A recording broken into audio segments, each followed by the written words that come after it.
Hello, sir. All right, you see me here? Looks like it. All right. Gathering the rest of our group here online. All right. Good evening. You're now viewing the live stream for the Town of Scottsville Architectural Review Board meeting on Thursday, September 2nd, 2021. This meeting is held in compliance with Virginia Freedom of Information and public meeting laws and the Town of Scottsville's ordinance on the continuity of local government during the COVID-19 emergency. We're holding this meeting in hybrid format with access here both at Victory Hall, 401 Valley Street, and online on Zoom and by telephone. We welcome public involvement and participation, however feel safest, and we'll do the best we can on that. The public has several opportunities to participate in these meetings, and we welcome everyone's involvement. The meeting will start here in just a couple of minutes while we assemble our quorum. Thank you. And if you're viewing this meeting in the future on the town's YouTube channel, thank you very much, and feel free to share your comments back with the town staff. Thank you. Thank you, Matt.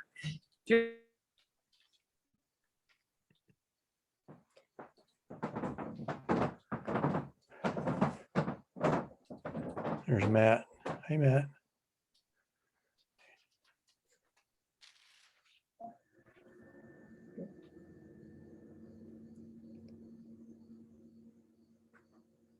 He's wearing a mask. I should wear a mask. This is nice. I like it.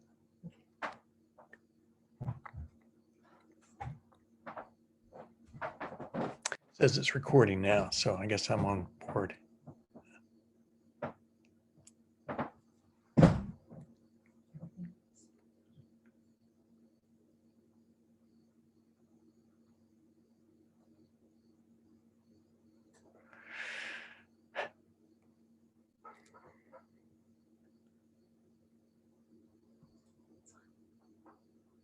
Yeah.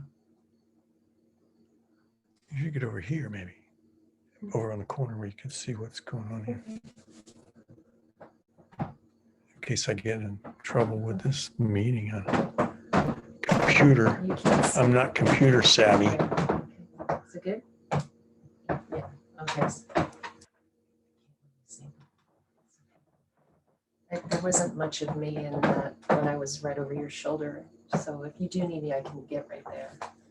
Yeah, I don't know if I need to tune into anything. The only thing, yeah, you're fine. Okay.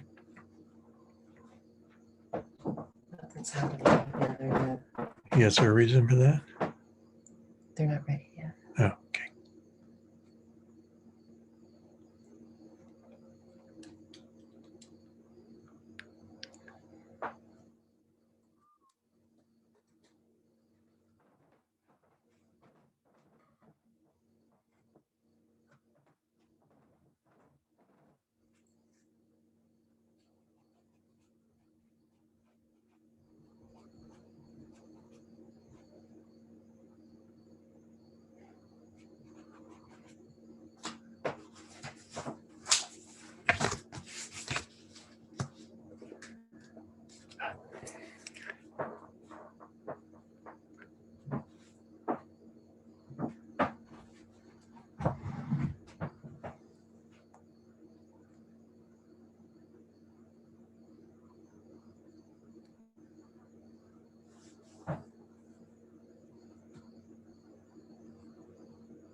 Hi there, Mr. Bonner.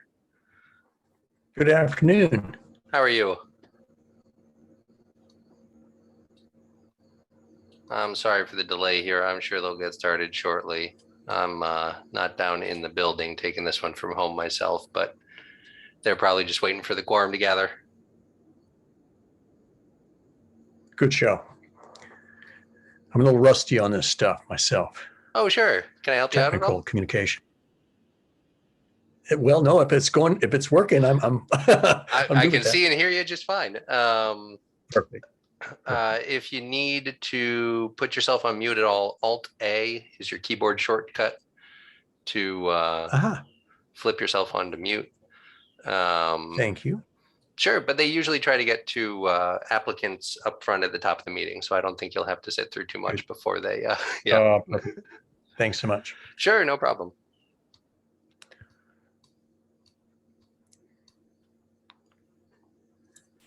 Take it away, sir. All right, everybody. Good evening. Welcome to the September meeting of the Scottsville Architectural Review Board. I'm Zachary Bullock. I'm the chair and member of council. So we're going to go ahead and get started. We have our quorum. I'm looking over the agenda. I'm good with the agenda, but I need a second and a vote to move forward with it, unless there's something I would like to add today. I could do a checklist and see what all is here.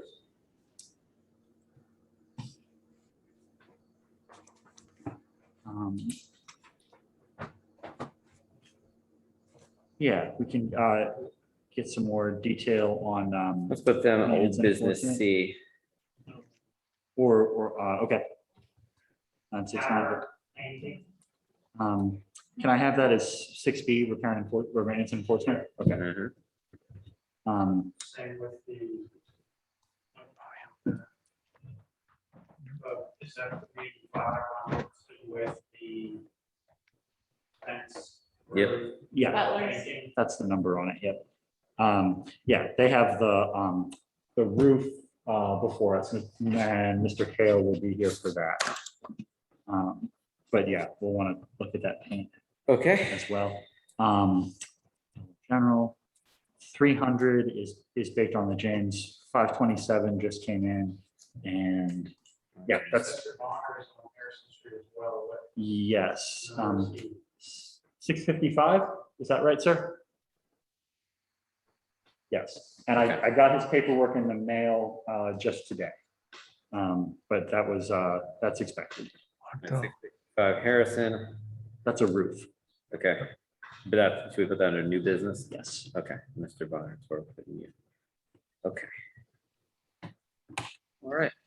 Is there anything else? That's what I have, sir.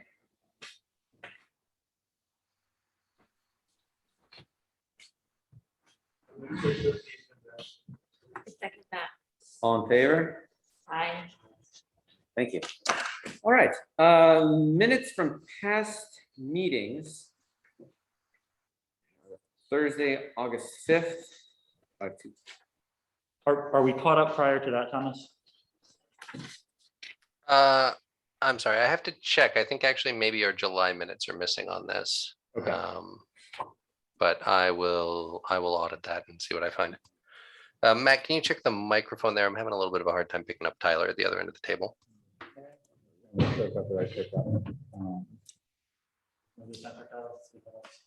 about now? That sounds great. Thank you. So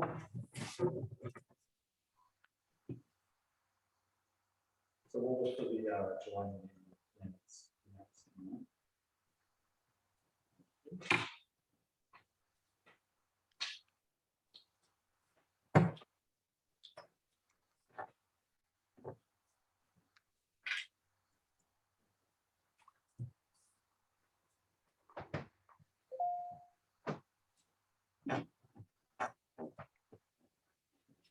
I read through them earlier. Thank you, Tyler. I move to approve the minutes from August. Second. All in favor? Aye. Thank you. All right. I guess we'll move on to number 3 here. Matters from the public. Is anyone from the public here in the room or in the Zoom who would like to make comment before the ARB this evening?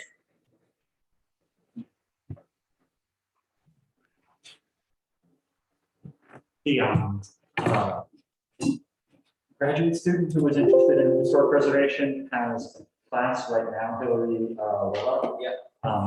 She sends her compliments and does want to continue working on historic preservation and public history kind of work around here. If not for her class schedule, she would be commenting and sharing her views and ideas. minutes. But she'll do that at another time. But she is still interested in being involved in it. So. Great.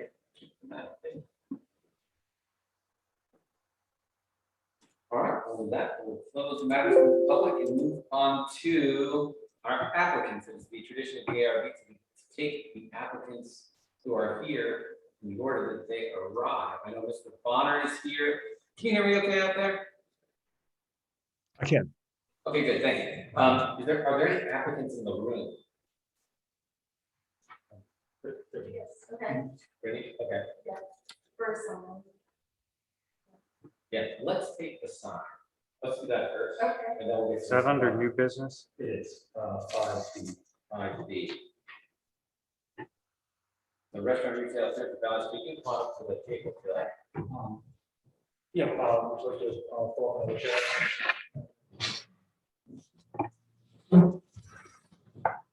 Thank you for coming. We spoke a couple of months ago about the design work on the building there at the Village with the bakery Yes, and approved that exhaust fan.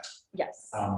I noticed a little bit of work was going on inside, but I didn't catch to notice if that was finished yet. It hasn't started yet. I'm still working on a permit with the county Okay. to start that. So, yeah, But you're at the point of sign applications. yes. Wonderful. Pass this around. Do you want to say a little bit about what you got?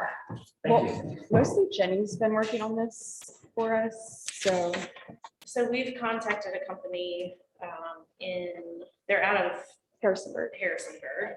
And they have been able to come up with a wooden sign that has her logo on both sides. And the mock-up is not to scale, so I apologize. I was doing my best, but it would be a 32-inch wide by 28-inch tall. So, a rectangular shape. And then we also have plans to put some white vinyl lettering, just that have the hours that she'll be open for business, the phone number, and then just her logo on the door. So above the metal handrail part of the door and then below. But nothing in those big windows. Is there outside lighting near the sign? I don't think so. That's something I had thought. I didn't think that's.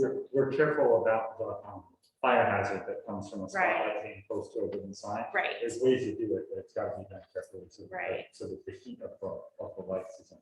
that makes sense. I don't think there is any lighting there. Yeah, we wouldn't put anything.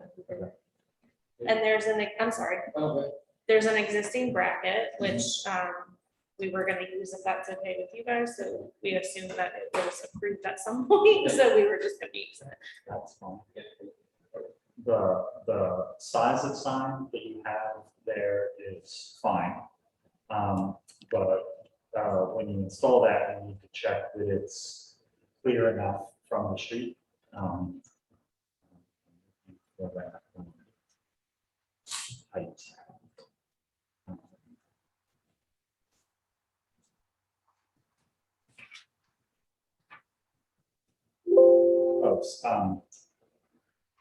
At least 7 feet, but not more than 12 feet off of the ground.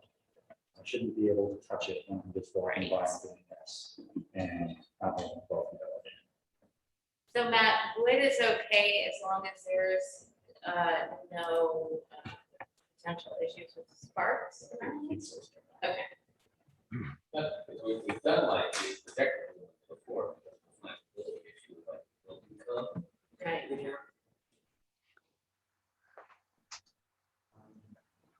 At times, but we've also. Yeah, help. Yeah. Yeah. Right. We have some other ones, but we have the ones that they would be source. Check that. I've had a conversation on building code, which is not a town issue, it's a county.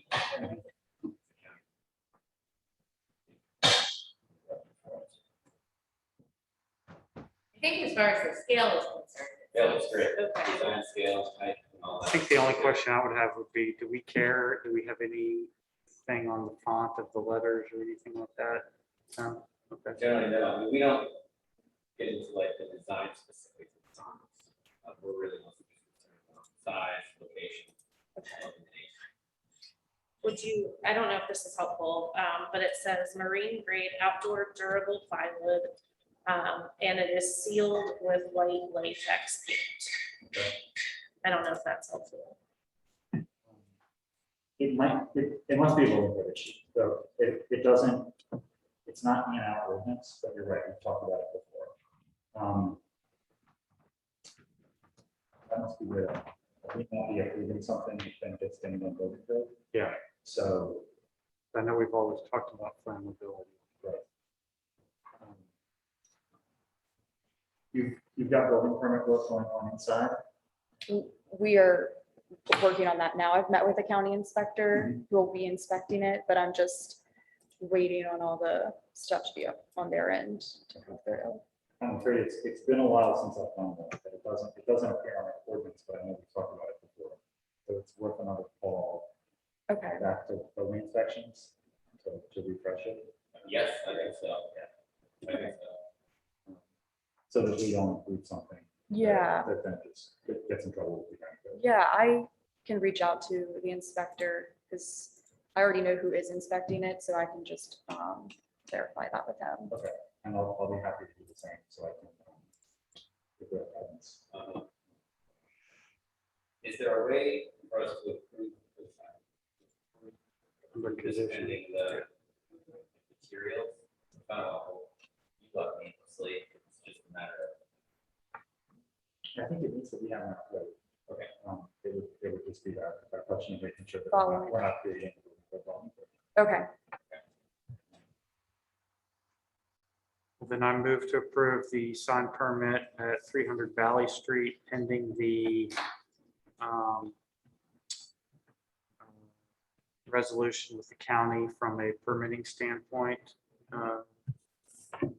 before they move forward with the installation of the sign. On favor? Aye. And opposed? Great, thank you, you guys. Thank you all. You're welcome. Thanks for coming. thank you. Congratulations. Thank Thanks for the cupcake. Yeah, enjoy. Thank you.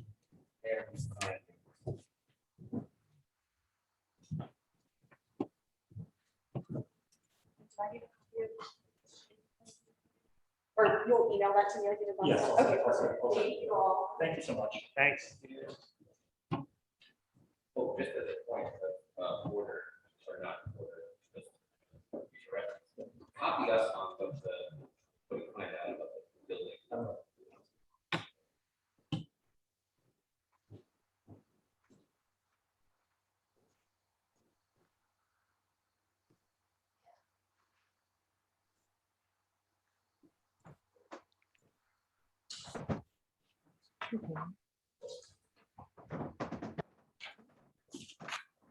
That telephone icon. Second. Do we have any other? There are, okay. Mr. Bonner. Good evening. Good evening. Thank you for joining us this evening. Thanks for your kind invitation to attend the meeting.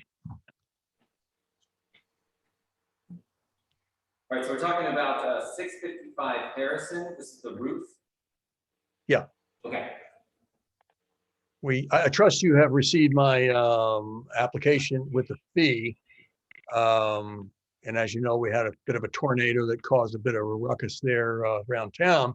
Yep. And having, damaged the roof, I was able to get a hold of James Morris right around the corner to put some metal on that roof, as I indicated in my last email.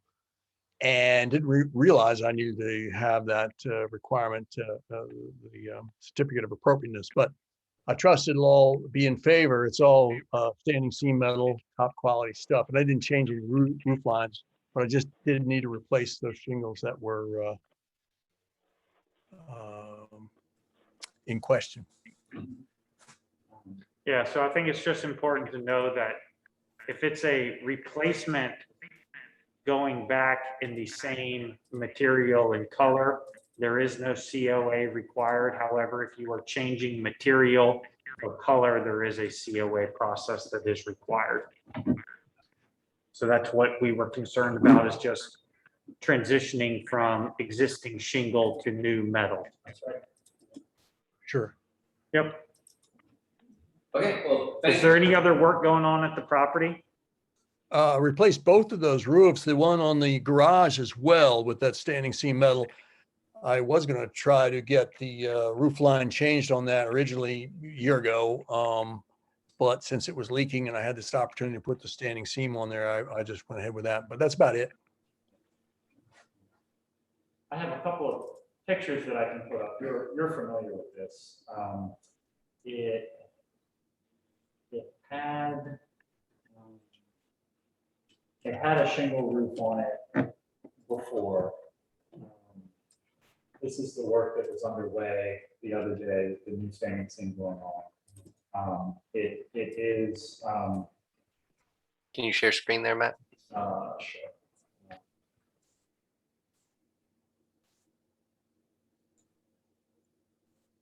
It's good quality, heavy gauge material. This is forming the standing seams. This is the work in progress, the other day. The last time that we talked about this property was before some of the, structural work that you had underway and the landscaping and the outbuilding. So in this one, you can see the older, shingle material that was in place. That's what's being replaced. In the email, there was conversation about painting the walls, but I don't know, is that part of this at all? No. Okay. Thanks for the, thanks again, that those help, always help to see with the work and the materials. It's always something we asked to see, so that's great, thank you. Mhm. I'll look at the discussion of the ARP at this point.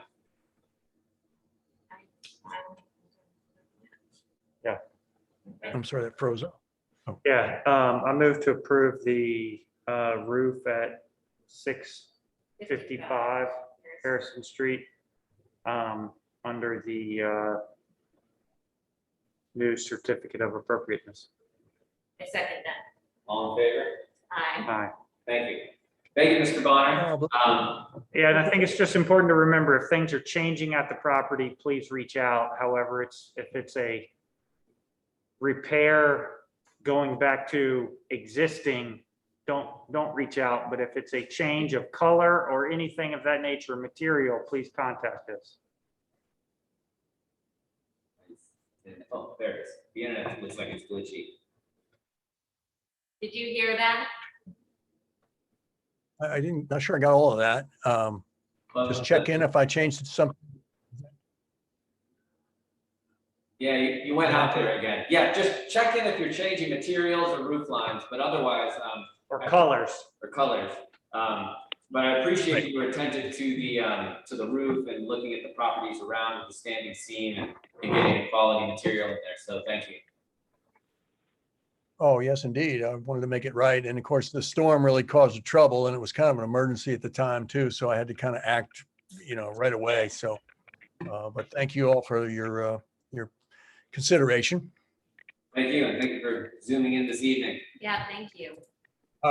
My pleasure. Thanks so much. All right, have a good one. All right, take care. You too. Yep.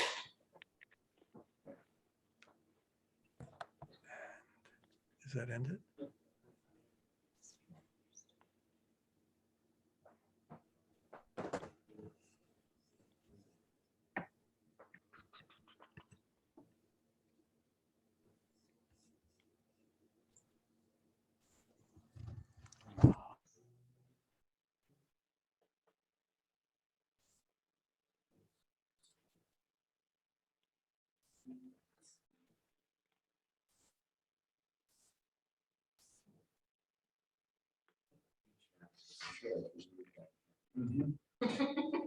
Legacy. The legacy of the illegible COAs. No. This is Nick Hale, representing another roofing job over at 385 Harrison Street. Okay. Our property owners are traveling and not able to join, but Mr. Hale can represent the roofing. All right, thank you. Welcome, Mr. Ham.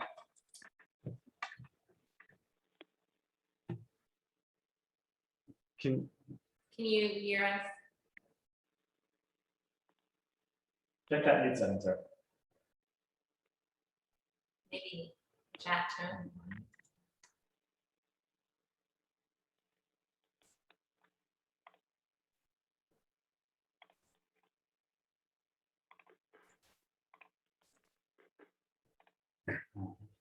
Check your sound setting, Nick, see if you can unmute.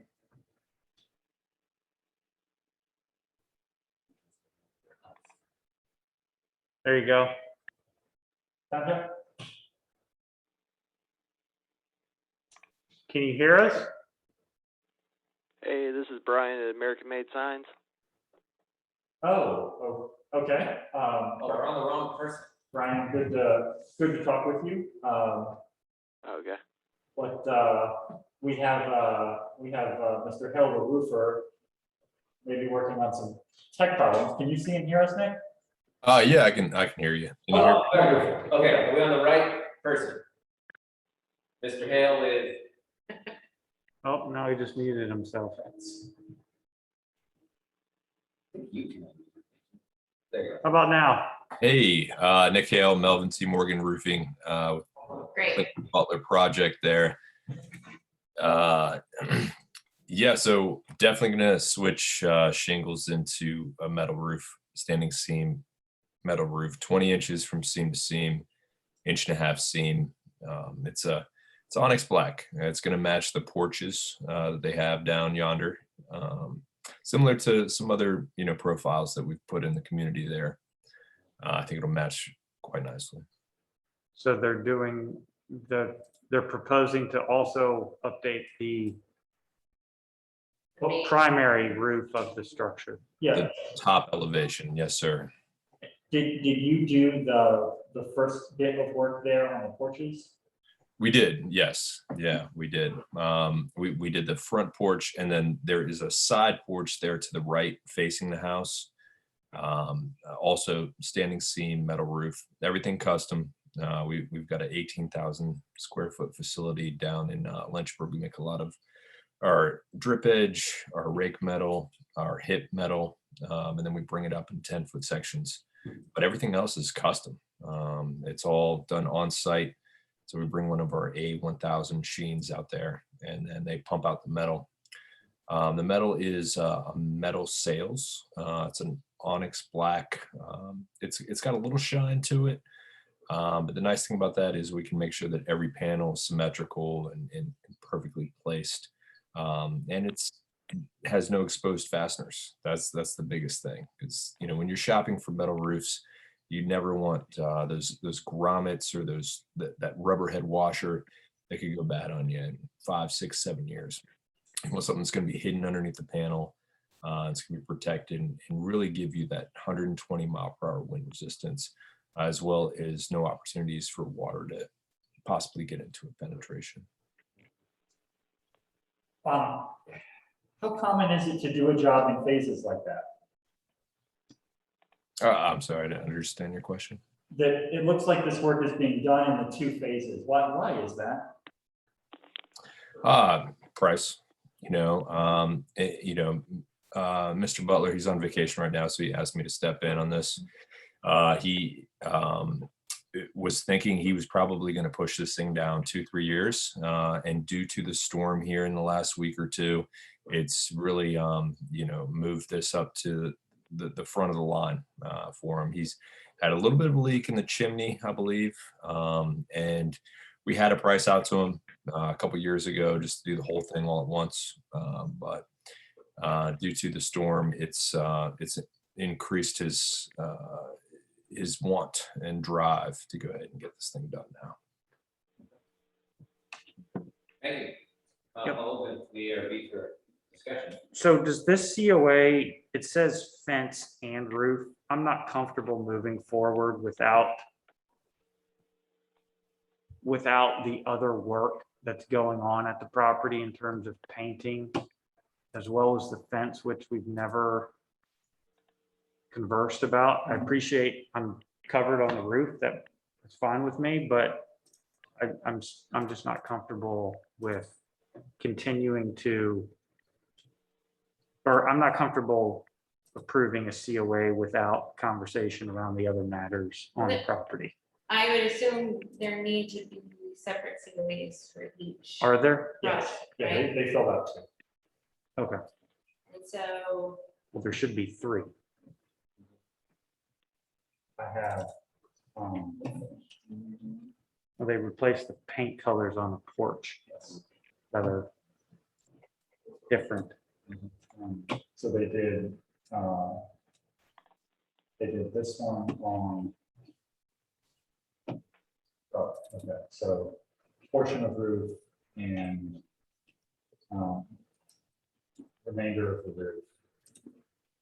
And then they sent me a request on the fence that we have as old business as well. Can I ask a question? Yep, Would it make sense to treat this like we have with some of the bigger renovation projects that have gone on, where we sort of identify and approve individual aspects of the project all under one COA as we move along? But then it puts all the closeout paperwork sort of on one. I don't want to do, I see what you're saying, Thomas. I think for this one, I don't want to, simply because they seem to be 3 fairly discrete matters. Like, fence in particular seems to be something that needs its own conversation. The painting. I understand. Sure. The painting we have yet to come to. I think the roof also sounds separate in terms of how it's being done and carried out. My only question is, do we have just like quick reference of materials? When we need to discuss COAs, Mr. Hale, we usually just ask to see, you know, what things look like. I don't know if we can pull something up from your website, or do we need that if it's already been done? you know, it's already been done, hasn't it? So we've seen it. It's the same stuff that's up there now, yeah. I think it's the same thing on City Hall. We installed you guys' roof, and Oh, did you? we've installed a lot of the metal roofs in your town, Oh, interesting. as well as the flat roof on with Scottsville Apartments, and Yeah. we did the library, and you know, we really appreciate you guys' business from a city standpoint. Oh, yeah, I should have introduced yourself as a roofer about town. We want to keep at it, and I'm working on a couple more actually, you know, since the storm just hit. So hopefully, yeah, we can familiarize one another with one another. Just tell them when they come to you that they need COAs. Yeah, absolutely, that does help. Yes, ma'am. but that's not your job. Right.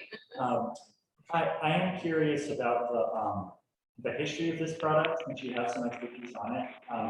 We had a question at a previous meeting about how this material sort of fits into the town's architectural history.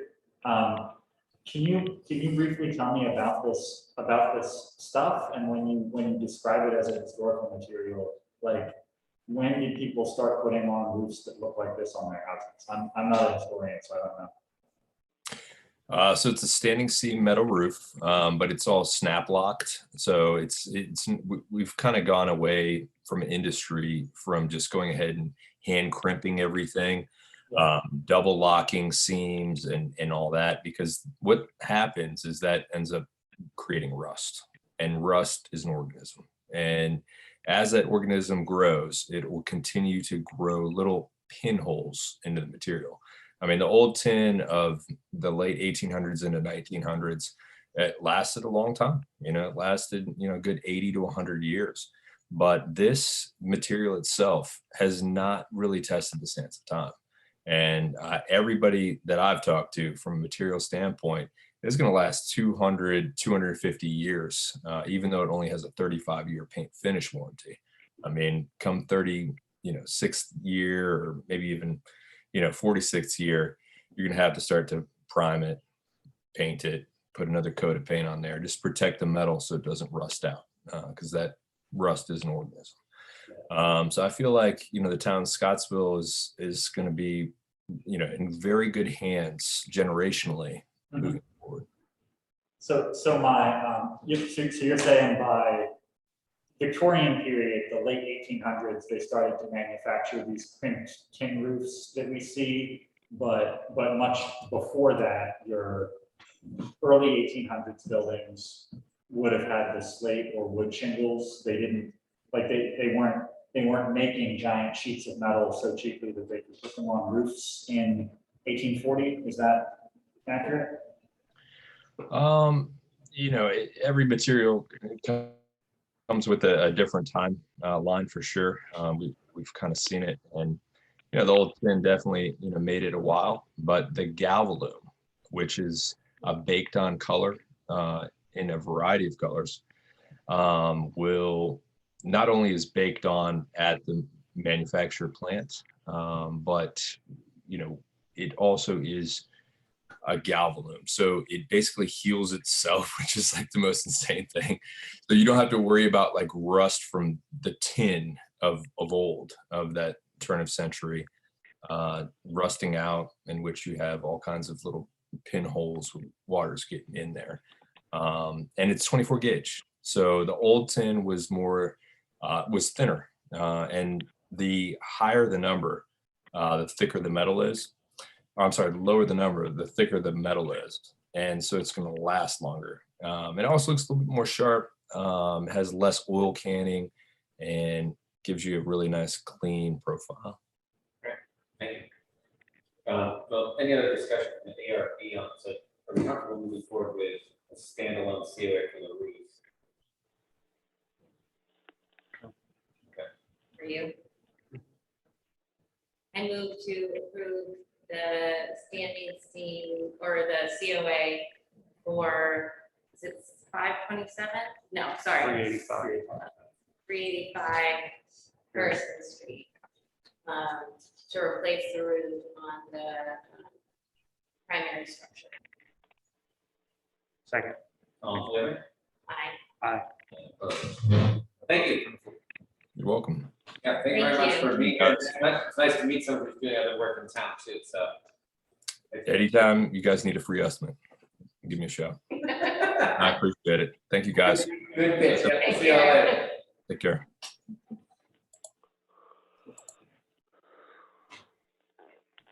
All right. Yes. Brian Draper works for American Made Signs and has the contract for the signage of the tonight. Okay. He can tell us a little bit about the signage there, and especially the lighting. Yeah, Great. can you pull that up? Brian, can you hear us okay? A little bit. Got a little bit of an echo in the background, but not too bad. Big room with a metal ceiling.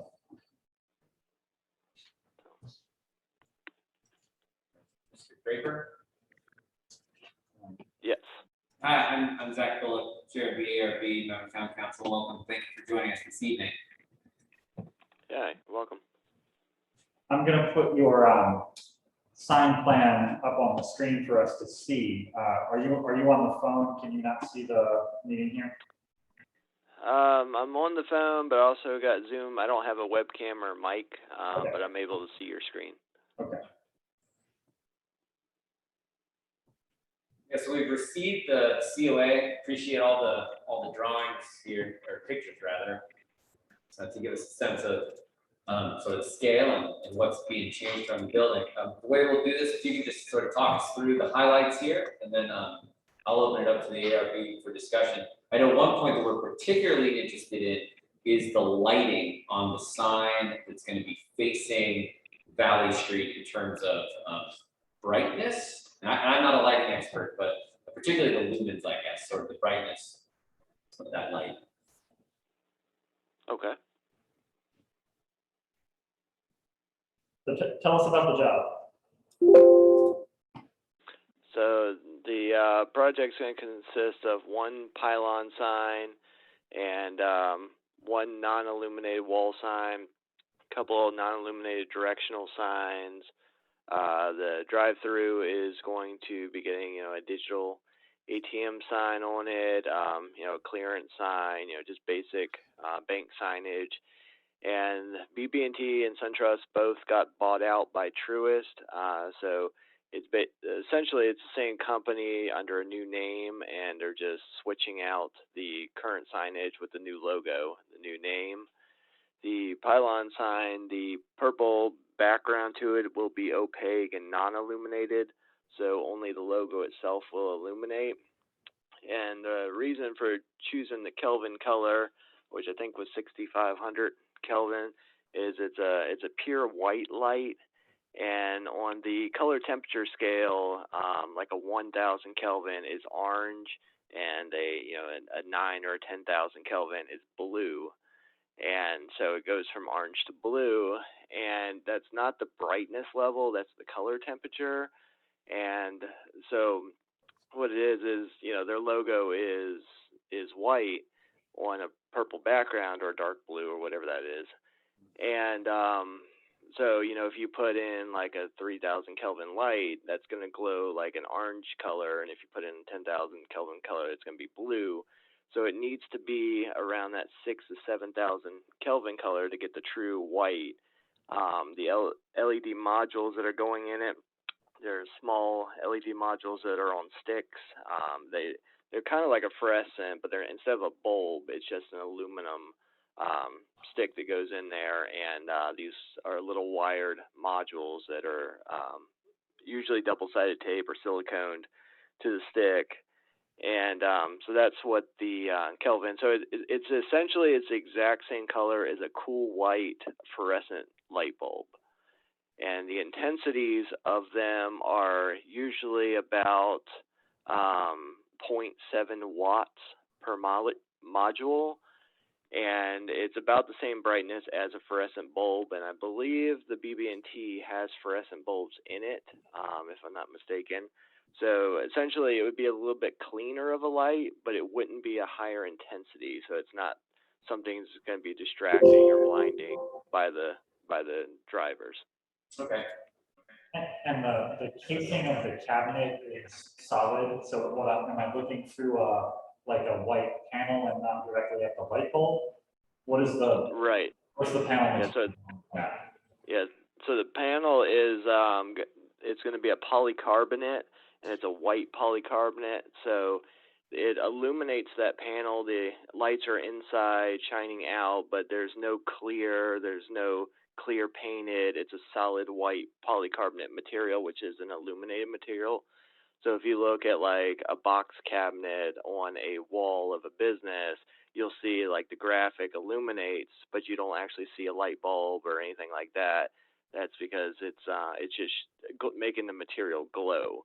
So the only thing you're going to see is just the white polycarbonate will be glowing, but there won't be any type of light coming through other than that. When I drive past at night, do I just see white text, or do I see a glowing purple mass with white text? So what did you say? So when I drive past at night, will I see a large, like glowing purple thing, or does the purple plastic not light up and just the white text itself? Yeah, so the purple does not light up. It'll be 100% blocked out. So only the letters and logo will be the only thing illuminating on it. That is a very helpful explanation. Thank you for that. Taking notes. Yeah, you're welcome. Future references. That's good to know. I'll open it to the ARB for discussion. Is the size similar to the existing? Yes, so let's see. So it's the exact same size, 4x8, and the pole cover, which is the gray, is staying the exact same, and it's just getting painted from, it's kind of like an off-white to a gray, so it's essentially almost not a change. It's like a shade or two difference, which is their gray color. And so that's all staying the same. It's just the head unit is in pretty bad shape, the cabinet on top. And so we're just switching it out with a new one. So just taking off the BB&T cabinet off the top and sitting the new Truist cabinet on top. That's by our ordinance. We have this 32 square foot maximum on this type of sign, so they go as big as they could originally. Okay. And the wall sign, it looks smaller in scale. Is that accurate, or are they about the same size?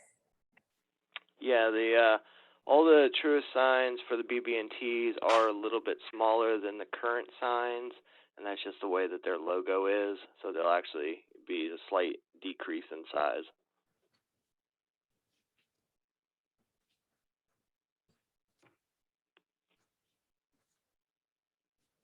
But the only illumination is on the pylon. That's correct. All other signs, other than the one that's digital for the ATM on the drive-through, everything else is non-illuminated on the property. Do you know when this work is expected to proceed? I heard about it from the bank agent maybe 4 months ago, and the merger was announced maybe a year before that. Yeah, they're looking to move pretty quickly on it. Once the permit is approved, we're looking at about a 4-week turnaround time. And any other questions? It's helpful for us to hear about. Our glare requirement and our lighting ordinance is pretty vague, so this is helpful to see how it's applied. The main thing that I would use as a sticking point here is if it were bare bulbs, so you were staring at a glaring light bulb. That's what we would want to restrict, and the opaque and the white plastic screening to diffuse the light, that satisfies that. I think so. But it's hard for us to do much more than that and kind of judging the quality of light. Definitely. Okay. Yeah, because there'll be no looking at a light bulb, it'll be 100% the exact same all the way across it, so you're not going to have brighter spots and dimmer spots or anything like that. So when it illuminates behind it, even if they weren't spaced out correctly, it's still a backlit material, so it's all going to illuminate the exact same all the way across it. I think my only concern was the projection of the illumination, but you're saying that the only thing being illuminated is the Truist text, and you can only illuminate that so much before that becomes blurry. So I trust that that's a reasonable projection. Right, and I think it's it's either an 18 or 24 inch deep cabinet, and those modules are about a ½ inch thick, and they sit in the center of the cabinet, so they're back away from the face, like 16 to 22 inches from the face. Oh, nice. So they're not anywhere close to the face to cause more intensity to the light. Mm-hmm. Cool. Great. Well, I move to approve the sign COA for 146 James River Road for the Truist. Second. All in favor? Aye. Thank you very much for joining us this evening, and for your Yeah. good plan here. It's much appreciated. Not a problem. Thank you, and have a good night. Thank You you. too. Brian, do you want me to send this approval to you or Sarah Peters or both? If you could send it to me, that'd be great. Okay.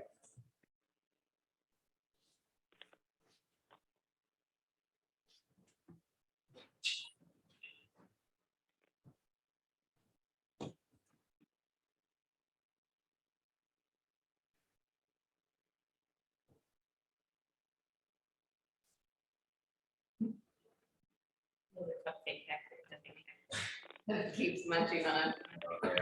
This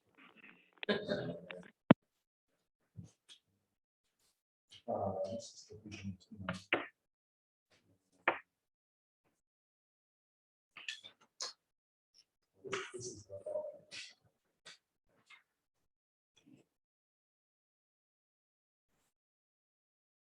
Check. Yeah, if it conforms is, needs- I did not check that. yet.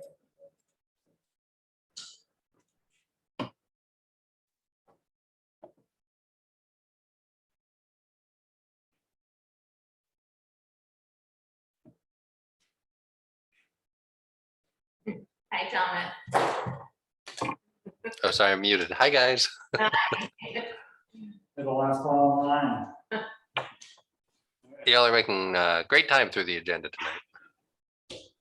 Say again, I said you're making great time through the agenda tonight. we're very efficient. It's on You purpose. are. The weather's finally nice. You all want to go back outside. Trying to break the 2-hour mold. Right, I believe in efficiency. All right, cool, well then let's return to our agenda order then, one remaining item, the old business, which is the Dollar General. I guess we're looking for an update on work started, well, we told them when they start, by the end of the fall, Yes. they wouldn't start until it's cool then. Well, we had asked to see if whether or not they had been if they had been actually granted, I believe, the contract to do the work or not. Right. At the last meeting, we hadn't gotten a confirmation receipt that they had gotten the approval of the COA. And so the request was to make sure that they knew that they could go ahead and continue work. Yes, so the Roanoke property management company wants Dollar General corporate to pay for this, so they have a landlord tenant issue over who's gonna pay for this stuff. So they're working on that, but they confirmed who their preferred landscape firm is going to be. I talked with those folks, they're the ones who are currently doing the basic maintenance on the site. Are they the ones that submitted the plan? No. So not Mark Harris with the plan. The property manager doesn't want to use him. Doesn't want to use that plan and have somebody else do the work. So talk with the folks at that company. They're familiar with the work. They want to do the work. They're looking for a go ahead from the property manager and the general. And they're gonna be able to use that plan, even though they didn't draw it up. They like it. I sent it to them and they said, yeah, this is good work. We can do it.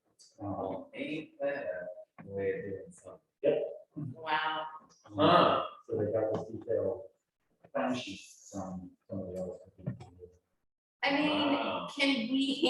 Wow. can we approve a company that doesn't show that they maintain a landscape?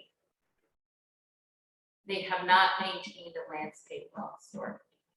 Well, I don't think that's necessarily there. Aren't they the maintenance? Yeah, but But they're never- maintaining a landscape non-existing plan. landscape plan. Yeah. But there were shrubs and there We don't know were, how long they've been there. right, but they didn't maintain it in order for those shrubs to survive. Well, that part of the new plan was putting in all new irrigation, right? No, he wanted to put a native planting that did not require any irrigation. That's right. But we did create a little maintenance plan. Right. We created a little maintenance plan. I'm concerned because I don't think that this company has shown that they can maintain it properly well.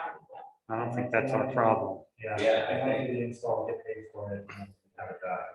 That may be. I guess my question is, like, I mean, so I guess we've done this before, like, approving COAs, like the home that was never built up on the hill. Like, we can approve a COA, and then that plan lives so that somebody can use it within a year, Yeah, right? it doesn't require a certain contract, but we inspect the quality of the work.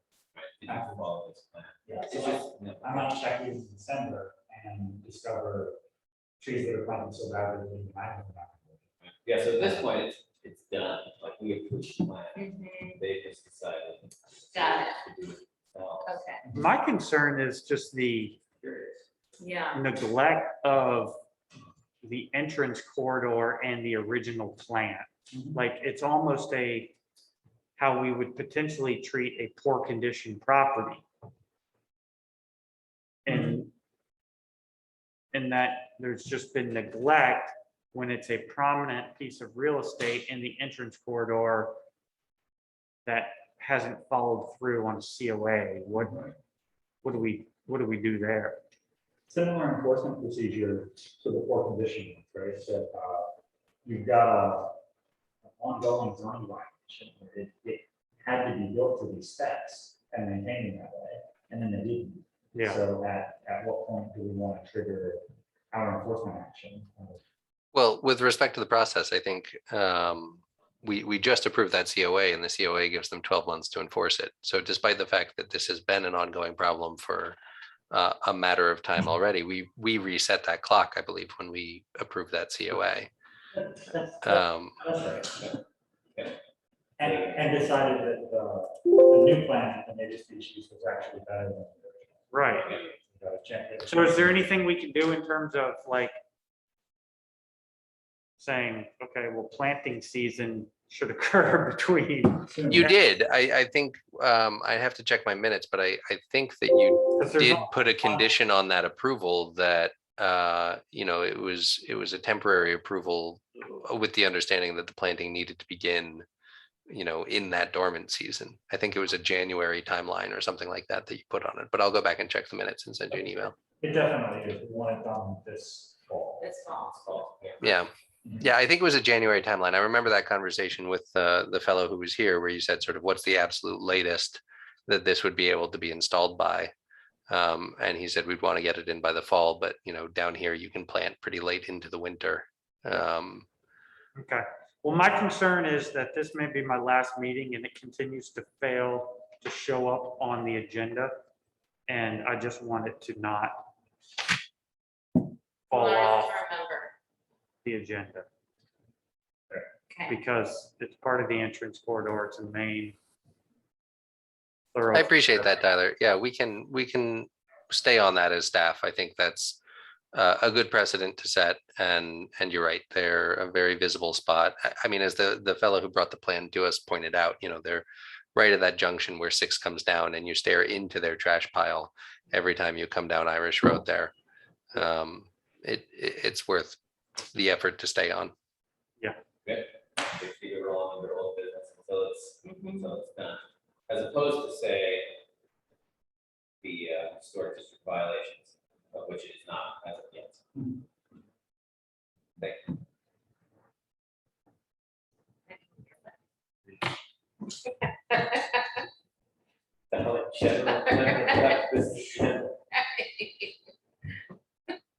Nice.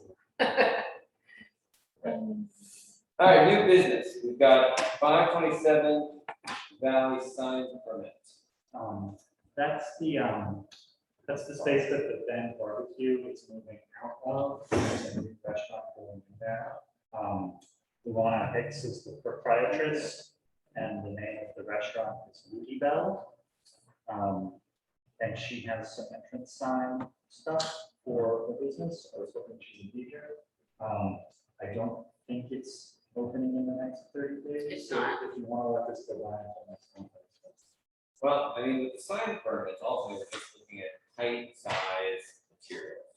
So I mean, at times we've had town staff approve these things, they check those boxes, they've asked them to us. Matt, do you have anything you can share there for our video feed? I do. Well, so she's doing some of this work herself. Oh, okay. It's, there's nothing attached to the wall, but rather in the window. So she's got custom vinyl lettering with the text, which is just like point wrapping onto the glass. So it's the font of the name with purple and white with purple leaves coming out of it. Yeah. Pretty modest. I added up the total area of the lettering and it's well under 25%. Right. She's not using a projecting sign on the wall and there's nothing that's manufactured. It's just the lettering going into the glass. So there's nothing on the street. No. Kind of like what the scan office has lettering on the windows, right? Yeah. Thank you, Matt. So she's, I think you can like custom prints the vinyl lettering, and then she can install it herself, so she doesn't have a manufacturer's number.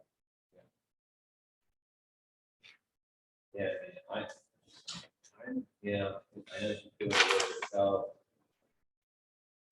That sketch feels like it has enough specificity enough.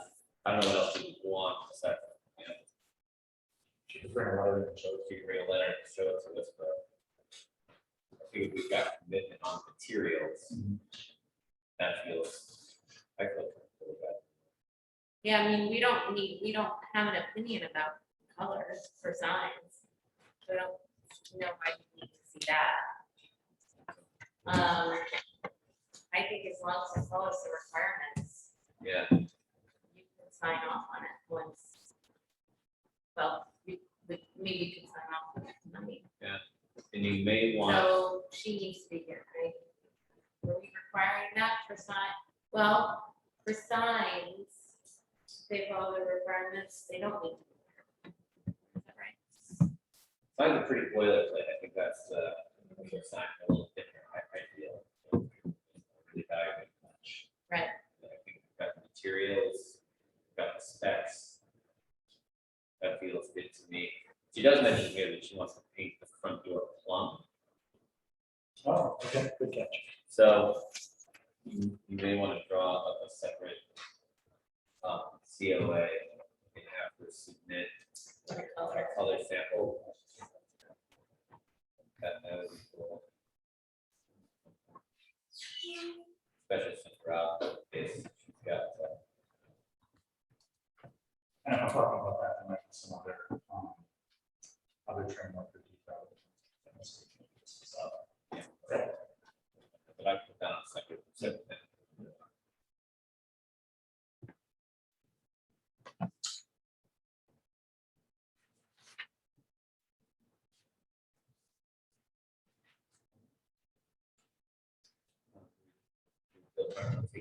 Does this go with the taking action on the sign for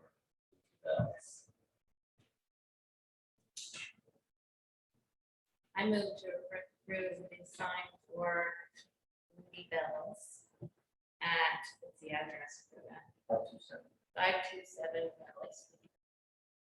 Second. all in favor?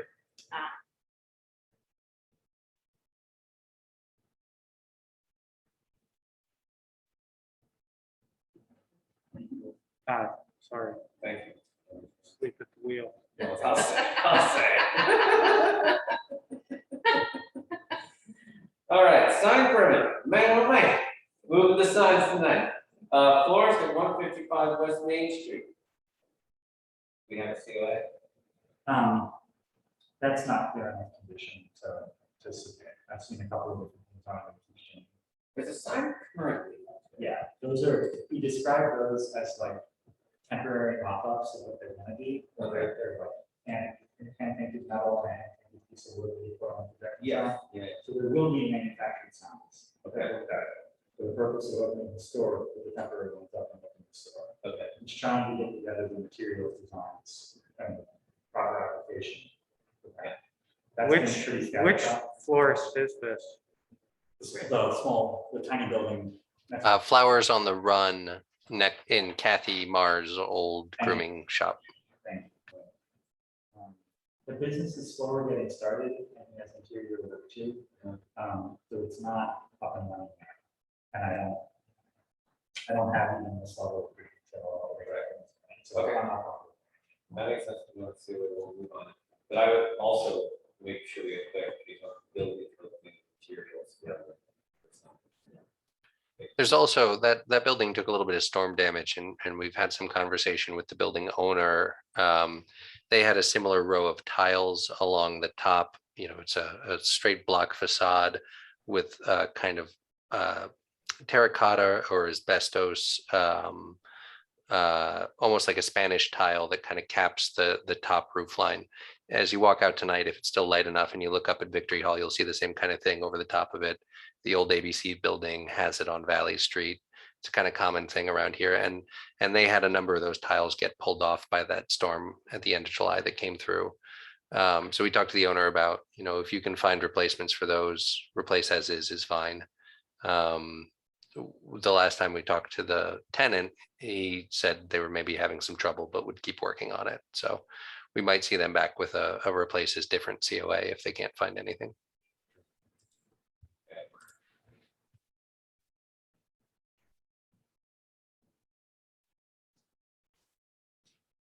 Great.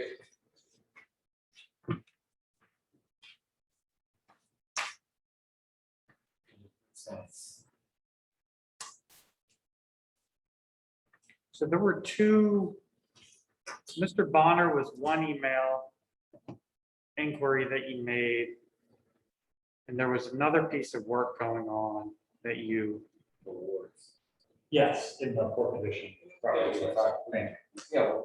Okay, so that's under repair, maintenance and enforcement? Yeah. Thank you.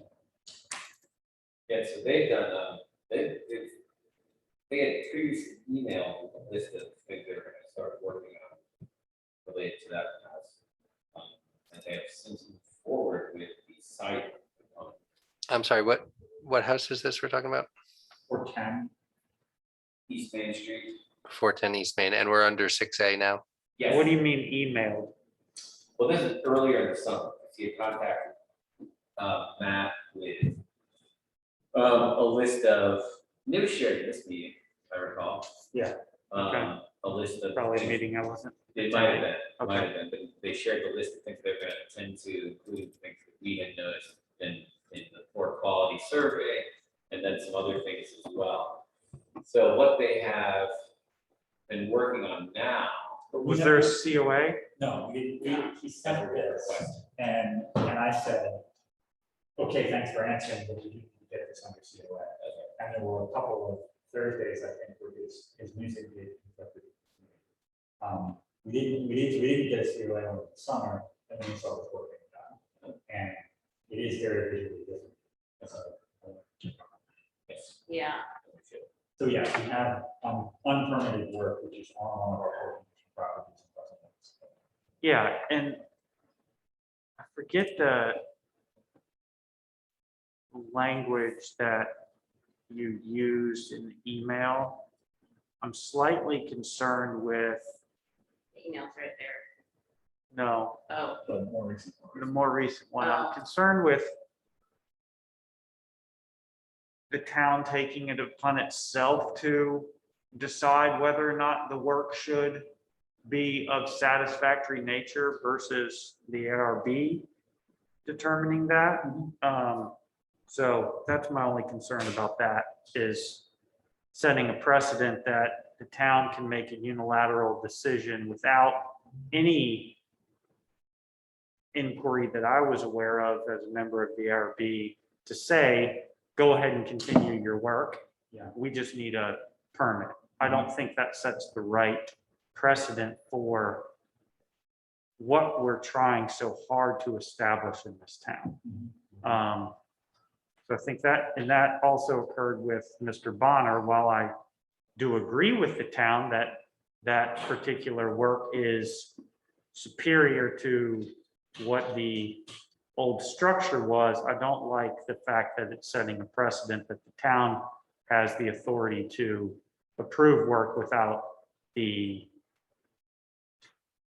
conversation of the ARB. I'm at a loss for words. Yeah. So, Yeah. I've got that. Thank you. Well said. Sure. So we see the unpermitted work.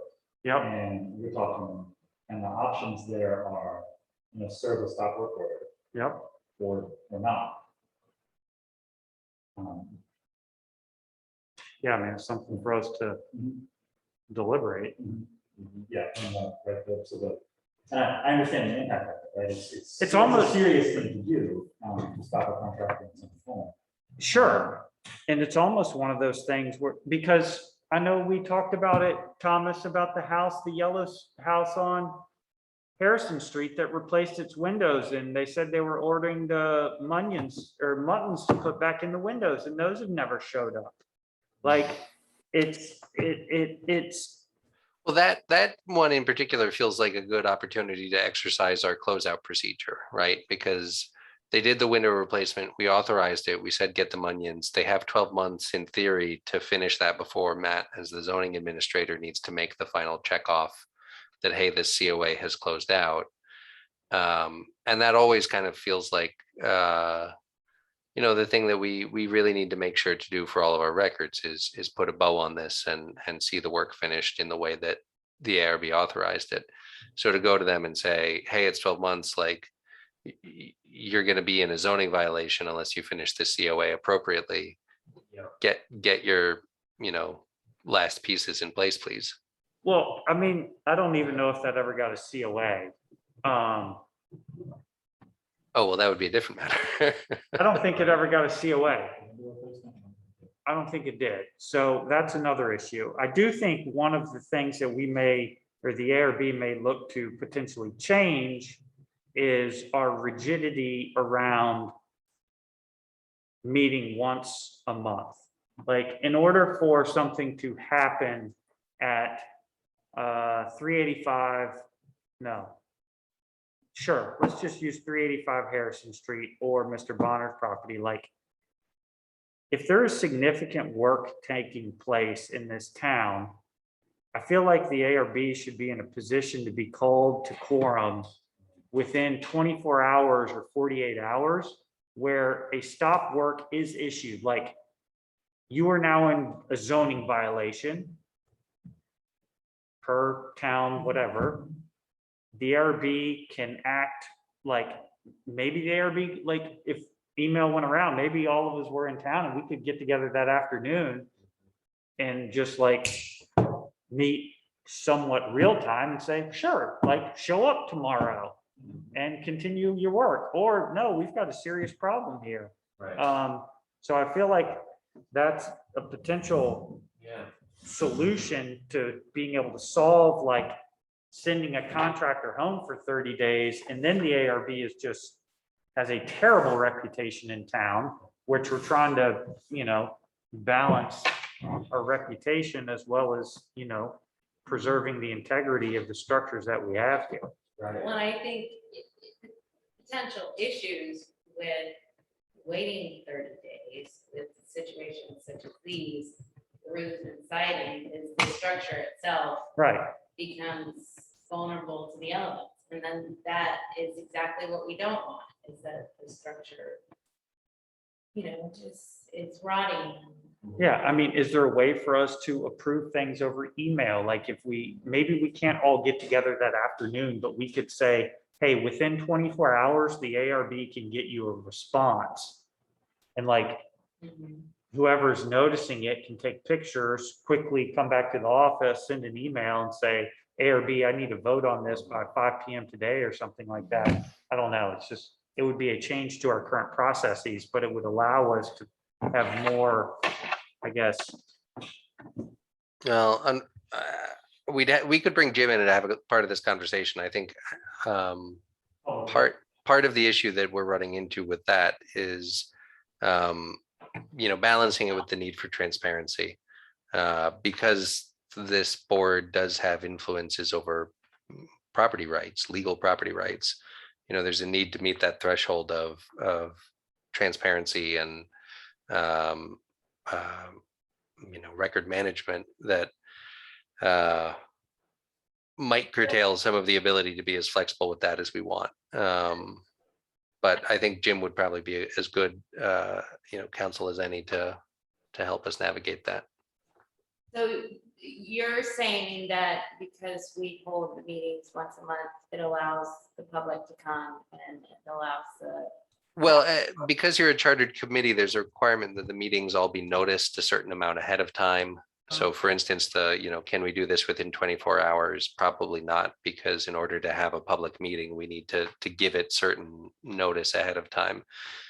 Beyond that, you get into the question of, what format can the meeting take place? And that's something we've all become familiar with in the last, 18 months as we go back and forth between this digital format. But even still here, we're all here together. I don't know that we could extend that as far as, making decisions by email.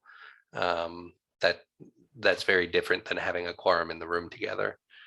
And Sorry, maybe Matt. I'm the only individual on the board that has, concern over this situation, but I should. I feel, I don't. Yeah. And I think, I've brought up previously as well, if there is a sort of an emergent thing, we should meet, at like, twice a month or something like that, especially if there's something that's more timely. Yeah, Tyler, please, I don't mean that to say like, let's not try this. I just mean it to say like, let's be aware of the yeah. obstacles we have to navigate, but I think it's absolutely a worthwhile goal. So I agree with you, Tyler. I think, it's, the tough nut here is people who start, it's just, the tough nut is started work before. Yeah. It's better if you don't. It's better if you don't. And I think, it just makes the wheels of things move smoother and, in some cases, I think it often leads to healthy conversation about the work that's done.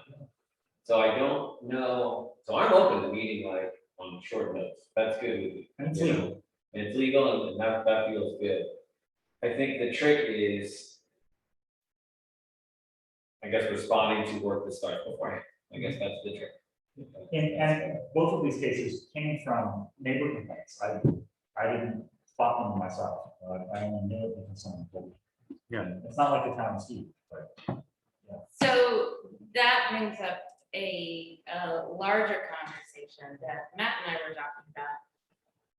Of how, almost every single meeting, we talk about what are our procedures and how do we approach people in the town, or how do they approach us, so that we can have these healthy conversations. And I think it's worth a work session of just talking about how do we operate as an ARB in situations such as these. How do we change our procedures? So, issues like these are always going to happen, but how do we change our procedures so that we can deal with them in a timely manner, or so that the public is knowingly comes to us and goes through the correct procedures. I think, I'm smiling. I think I hear you. I think we're also, the other challenge, there are property owners who know the procedure, they know Right, what the rule is. right, and they don't. And they don't. Yeah. That seems pretty clear, Yeah. why does that happen? Because they don't think it's important. To be frank. And I think that's leading to, and that puts us in a hard spot, right? Because we get frustrated, we're like, now we're going to go back. Matt is then on the side of like having to engage with people who've already done stuff. Right. And that's not a pleasant conversation, but be a part of it, depending on who's there, and then that gets tiring.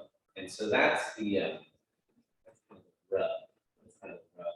Yeah. And we're such a small community, it's like, I know Right. you. Come on. I see you every Thursday. So there's, there's that element too of it. So in other words, I don't think changing our processes will necessarily Change that. stop the work that started before this meeting. Yeah. We're just do the process. Yeah. But it's establishing value, right? I think you're right. and Right. it's important.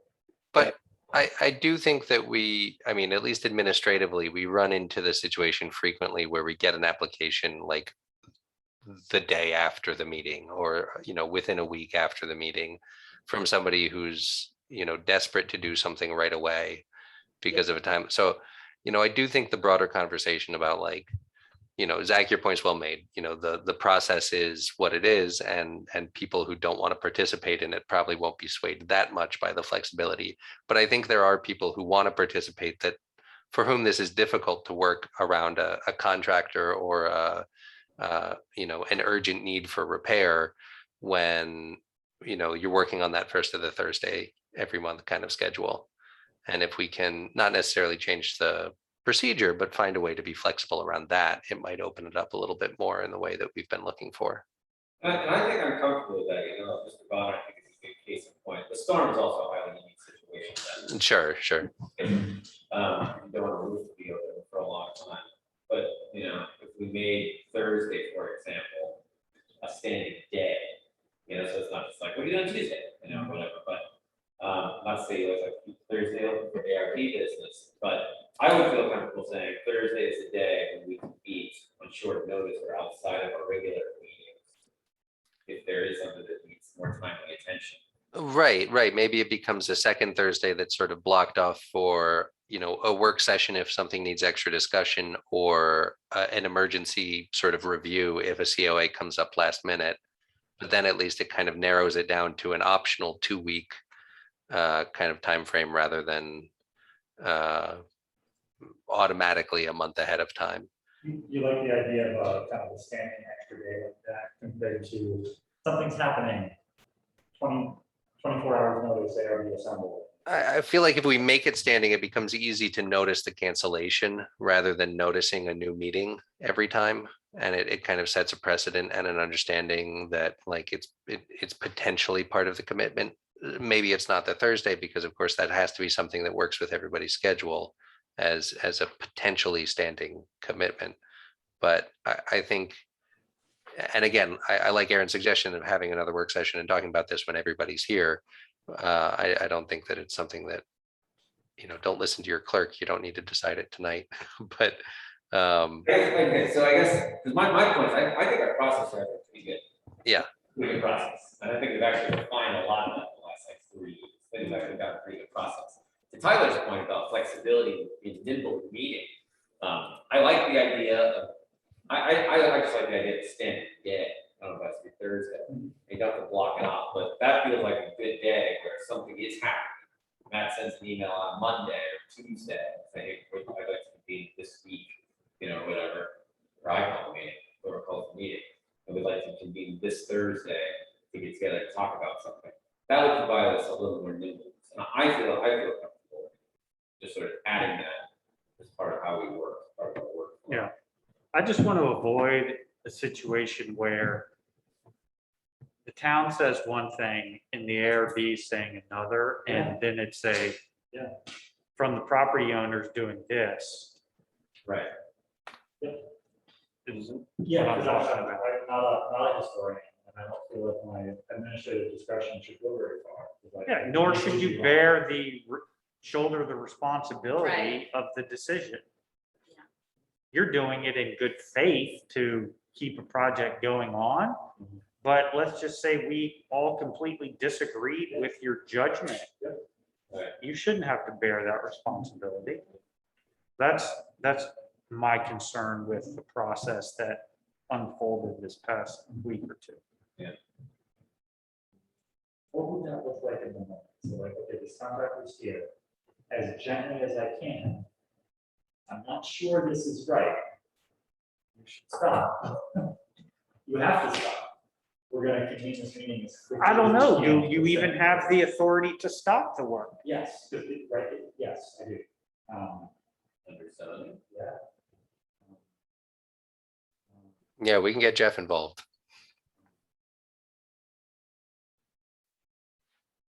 But, I mean, in a situation like that, so you stop the work and then it rains the next day. Yeah.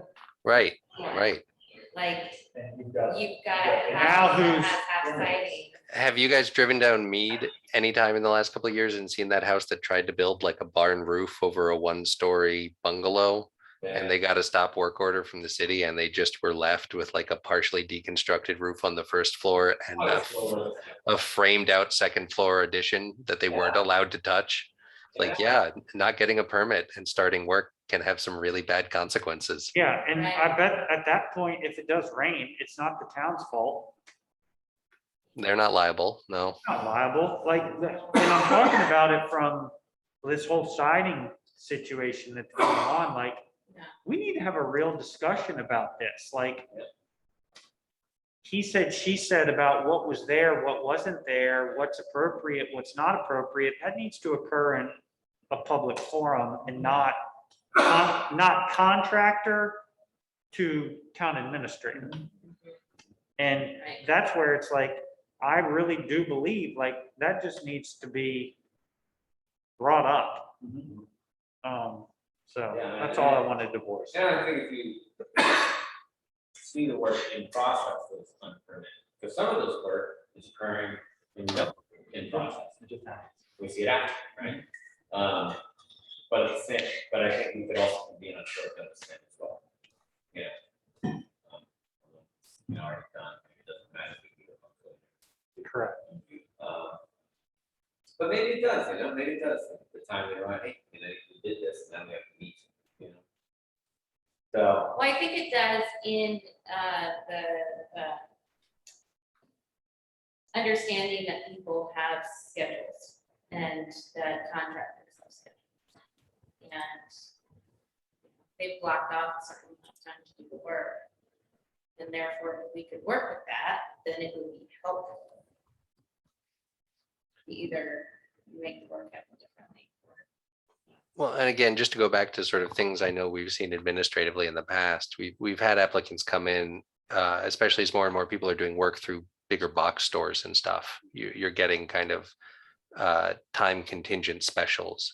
I can do all of this work on my house by buying these things through Lowe's, but it's a Memorial Day special, it's a Christmas special. I have to, you know, make the purchase and get all of the material by this date or else I lose the price. And we've had a couple of those come in where, you know, they're very heavily time dependent and the applicant wants a quick turnaround or else they lose, you know, several $1,000s worth of discount. and I think we can do that, and I think if we, you know, start moving forward, with the understanding that this body is willing to meet on much shorter notice, you know, or with a few days' notice. It's easier to give a quick answer on that than to have them ask your item a month later. Right. Yeah. I think so. But to answer your question, like, I just think we need to have the backbone to be able to say this is extraordinary enough that it falls outside of zoning and permitting that, I'm sorry, it just can't continue. It does feel like if the body is willing to meet twice as often, there are at least half as many, if not no, excuses for having something able to come in front of them to get an approval, you know. And that should be all the more justification to take that harsher step. Yeah.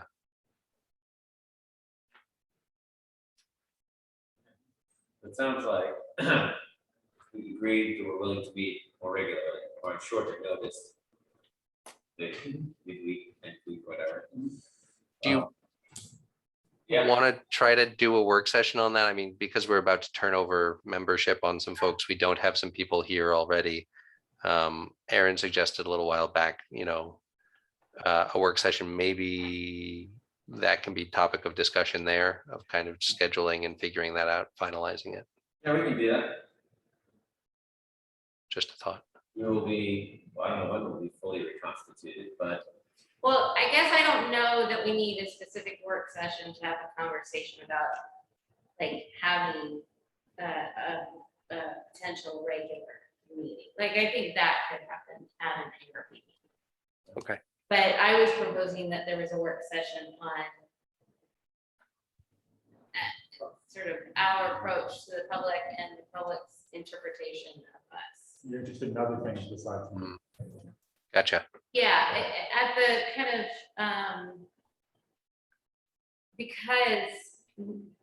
because of some things that Matt brought up with, you know, this interpretation of what the ARB is. And I think that's what keeps coming up is like, how do we deal with this? And I feel like that's worth a work session so that we don't spend an extra half hour every Thursday we meet talking about it and not coming to any conclusions.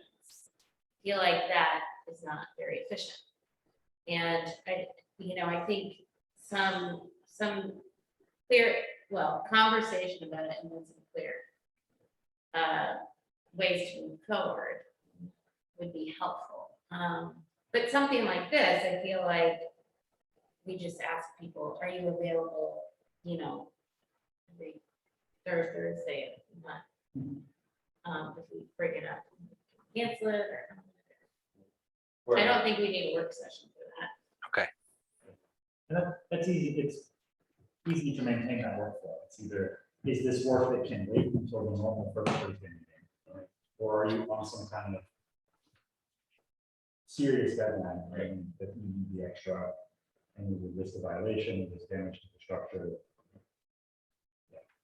I wouldn't think we can- And as you know, Matt pointed out in the rules there we were looking at, we just need 24 hours notice on those. So we can just, doodle poll and see who's available when, and as long as it's more than 24 hours out, we can notice that and make it happen.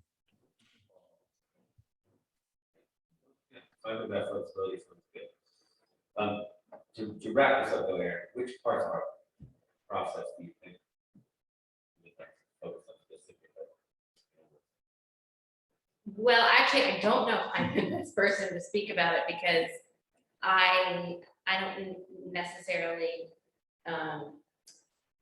well, I guess it's the conversation that happens every meeting around the interpretation of the ARB and the things we do to either have that interpretation is the best word for it. Perception, thank you. Have that perception continue or discontinue. And that seems to be a reason that people don't show up. And for some people that's true, and for some people that's not true. Some people, they just don't care, as you said. And I guess I think if it comes up every meeting, then it's worth having the conversation in a separate meeting about, are there things that we can do to change that? Because I know we've done things like the brochure and Christmas card and literature for realtors and things like that. And that I think has helped a little bit, but I don't think it's enough that it's changed this conversation about perception. Now, I would be interested, to your point, I would be interested to know, like how much work, let's be like a little data. point. So like over the last 6 months, all COAs we've looked at, how many of them have been retroactive? Yeah. How many of them have been on time and time, which has resulted in a conversation? And even if, that's what I would be interested to know. I think that would be an interesting place to start this conversation. How many, like, so to really identify, like, do we really have an issue on our hands? Yeah. Or are there just a few property owners Right. who aren't participating? I think that would be interesting to know. 'Cause Right. I'm looking at a long list of sign art, and I feel like people are Right. proactive about tonight This is good. for, Right. But what would you compare? I mean, if you're looking at like COAs that went through on time and were completed and then the work was done, COAs that were done retroactively, you still, it feels like there needs to be that other group of, is that the poor condition properties that have been non-compliant? Is that The group that are silent and absent. And we right? have a problem, but it's not making progress. There are two sort of groups. I would personally put the poor condition properties in another one. That feels like an enforcement thing, but we're doing it, and we're now enforcing that, right? I think I'm more interested, and they're not doing work. And so that is sort of a different issue. That's a different issue, and we're taking a different tack to that. We're picking off properties that need work to be done, completed and started, and what we're now using the legal apparatus at our disposal to do that. I think what I'm more interested in starting, what seems to be causing more consternation on this board, is work that is getting done without getting the COA first. Yeah, that's the part that causes me the most stress in the staff report. Because, they don't feel that it's important. And they feel that what they're doing is fine. Yeah. They think that they're doing the right thing. They think that they're doing good work, or they're doing what the property needs, or they're within their rights to be fixing something on their own property. And I have to say, you're wrong. It has to be done this way. these are the laws that we all have to follow. Fair treatment due process, this is what we have to do. So I think it would be, so I think having a work session about this is a good idea. And I think it would be helpful if we had this information to frame that conversation. I agree. Sure. How much of a systemic Yeah, I can work on that. versus like 3 people that. Yeah. need convincing. Mhm. I think that would be a healthy way to do it. So let's do that. Do we want to set a date for said work session? Sure. We wanna do that? Except we're missing, We well, are, well, yes. Barbara. Missing. Again, we only have to have 24 hours to notify it. So if you guys want to do that, set up the time over email so that you can coordinate with Barbara. Right, and then we can, yeah. We'll get something going. And if you're welcoming a member, you can welcome them. Welcome. Here's some dates. Oh, that, yeah, there we go. Yeah. Go Yeah, ahead. after the town council work session, 2 weeks from this coming Monday, they'll have made an appointment. So if we schedule it after that regular session, 2 weeks from Labor Day coming up, very end of September, you would have a new member that you could invite to that. That happens 30th maybe. September has 5 Thursdays and the planning commission and town council pockets. Is the 30th, the day before, the day before October 1st. Yes. Can't do that. This year it is. This year. Halloween's early. Well, I can never remember. Here I am. I Grown adult America. I don't know what has 30 Teaching our days. years. Teaching no less. What has 30 days? What has 31? Oh, What has 28? I know that's February. 23rd is after all the regular meetings do, 3 weeks from now. Okay. But this effort will take some pulling through past agendas and minutes. Yes. So I guess, do you feel like you'll be able to have this information by the 25th? I don't want to have this meeting without that information. I think I could pull that together for you by then. Okay. And if you can't, then we can move. Yes, Yeah. yes. Yeah. By the time, yeah, we can punt it to your regular session next month if I don't have it by the work session, if that works for you guys. Yeah, so we'll plan on the 23rd. If we can't pull that information by then I say we move it to a later date. That's the framework of it. All right. Thank you. Thank you. Okay, historic violations of multiple condition properties. You told me that's what we were on. We are, it was an We are information still in item. that? Wow, That's what all that was. Okay. okay. Is there anything else to See be how said? much time it takes up in a meeting? That's right. That's the half hour every week. Going. Your point about the difference is Well, we need to go well- through those properties, right? Yeah, It'd be good to review them before we move on to 6D. yeah. What else has, Is anything? what else has action or not? This demolition one is confusing. This has been totally silent. Which one? Is that no I'm sorry, I trespassing can't See. gate new or temporary fence? The no trespassing temporary fence on that Oh. property, is that new? How long has that been? I don't know. Guess not. Not this entire time. Okay. Maybe a year.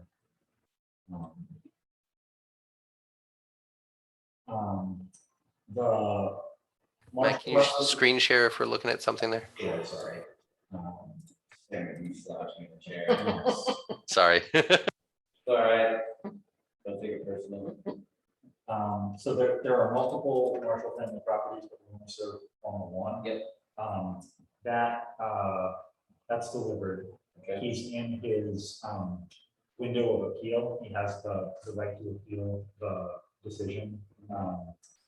And the penalties begin to accrue, and the case is a thing decided in William Reed's after like September. Okay. And got a couple weeks of appeal. This other Harrison Street one needs action. There's been no correspondence with him since May. So I think I'd like to reach back out on that one. That was cordial, but Yeah. Where is? next to the Butlers. Across the street The from my one house. we, Oh, yeah, that has to be permanent temporary. That's right, yeah. And he wanted to fill that in, right? Yes. With a wall or something. Yeah, he was They like, have like a weatherproofing Tyvek or something that's been part of that permanent temporary window. plastic bag. Yes, yeah. Or tie back. Moisture barrier of some kind. Yeah. That's right. Big pending, right, work on siding. How far did it go? Is it done? Oh, yeah, it's all That's 410. done. Yeah.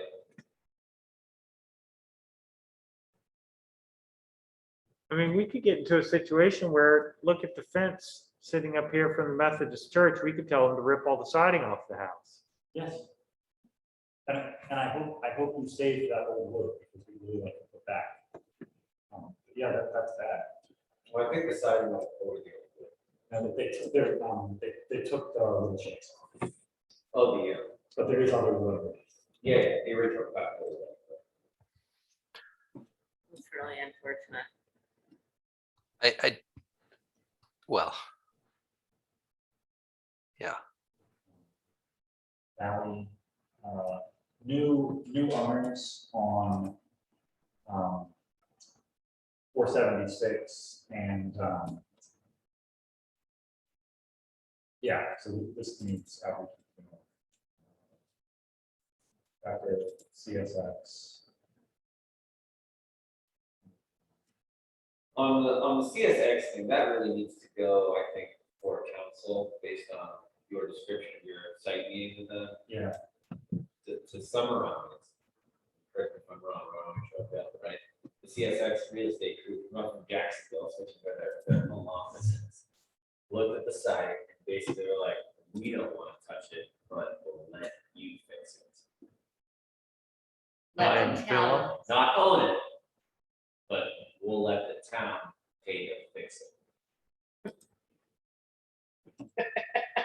So let me say that again. We'll let you have access to our property so that you can pay to fix our property. Right, and then potentially destroy it. I don't know. I don't know if they want to do that thing. So that was their feedback to us, Interesting. on that. So I feel like that's like, I don't know. What do you feel like that is? Like, I feel like that's them saying, we're not going to do it. yeah, very That clearly. sounds- I mean, yeah, it's clear, that's their saying. So, you know, there we are. This is the document. This isn't secret. The town currently has a landscaping agreement with CSX to maintain some old canal, like a wetland property on the edge of Route 6. And we're doing a good job of that. CSX is giving us money to maintain the wetland. And it looks nicer than the ones on the ground. They are willing to give us permission to access more of their property. This is the depot is. And then we would have permission to be there and could improve it as we saw it. I mean, frankly, if they gave us an additional $5,000 of their money, we can find someone to fix that. Yeah, I mean, You know? if they give the money, that in that case, I think that's reasonable. Them saying, we're not gonna give you any money. And I mean, I don't know if it is reasonable. I mean, it's like their property, Yeah. you know, I like, mean, We're not But expecting this kind of reasonable. from anyone else. right. yeah, I think the only way it would be approaching reasonable is if they gave us the money to do the work and then we found contractors. to do it. well, that's what I'm saying. Yeah, that would be, We might be able to do it more cost effective. yeah. I mean, isn't that what happened with the black hatching? Yeah, that landscaping wasn't a priority for them. They weren't going to do it. Right, But we said it's important to us. Yeah. And we said, okay. can you So do it? let's take that to the work session. I'd like to take that to the work session. I'll make a note of my DRB report, CSX. is that the council work session? Yeah, yes, yeah. Asking for their money to fix their building, so are they? Interesting offer. Interesting offer, but I don't know. whatever. So that, I mean, that's, thanks for letting me talk that out loud, everybody. That might be the way to try to swing it. Yeah, they sent that out a month ago. Okay. I'm just gonna mention one other thing, though I realize we're getting to the 2-hour mark. CSX does not have a good reputation for keeping. There's a crossing down near where we live, and it has been, yeah, and it's been repaved. It was it's in a private space, and it's been repaved several times, and the people who own the property have done some of the work, and then CSX tears it up. Yeah. So I just want to put it out there that even if the work is done, I question whether it will be kept to the standard. And so you might want to consider language in the agreement that's created. Yeah. But the building, it's a good point, you know, the difference between the building and the road is that the bus or the train depot, the truck is going to lights. Yeah, like they're not really using it. Right. It's just weather. Right. Whereas with the Got it. road, they're like actively digging Yeah. something up. This, they're just not Yeah. paying attention to it. So look after, you know, regrading inters, so it's on. Yeah. Got it. So, but Okay. that maintenance thing also goes back to the canal there too, because we want to keep that the way it is. Keeping money in the town still from that to maintain it, finding a contractor to do it. This is how they describe the permission and what we're allowed to do. So we're allowed to be there for the overgrowth of native plants thing. And then they're modifying and maintaining the exterior of the building. They don't want us inside the building and they don't want public access to it. They're not giving us permission to make things done. They just work together. Yes, that makes sense. It's a tough spot, and it's a tight squeeze back there at the depot.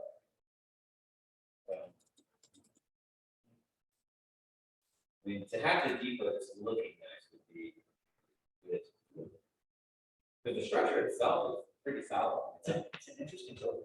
The brick is really good. I mean, the roof in general is in good shape, you know. I think it's just some of these pieces around the edges that are. And they keep it clear of mold, obviously.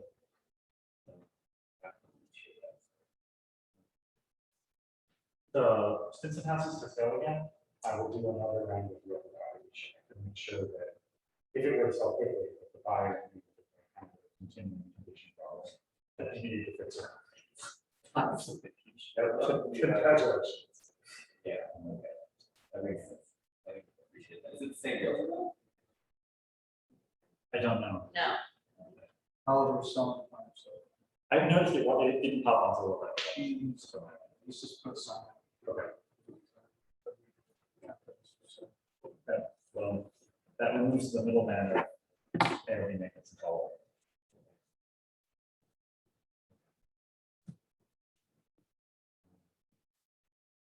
And I would reach out to Mr. Ward again about meeting with us about the send that notes and then.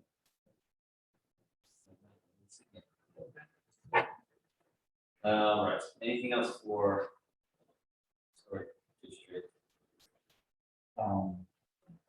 The Meeks House, the Harrison duplex is the last one. I haven't seen what being done. Hanging out with.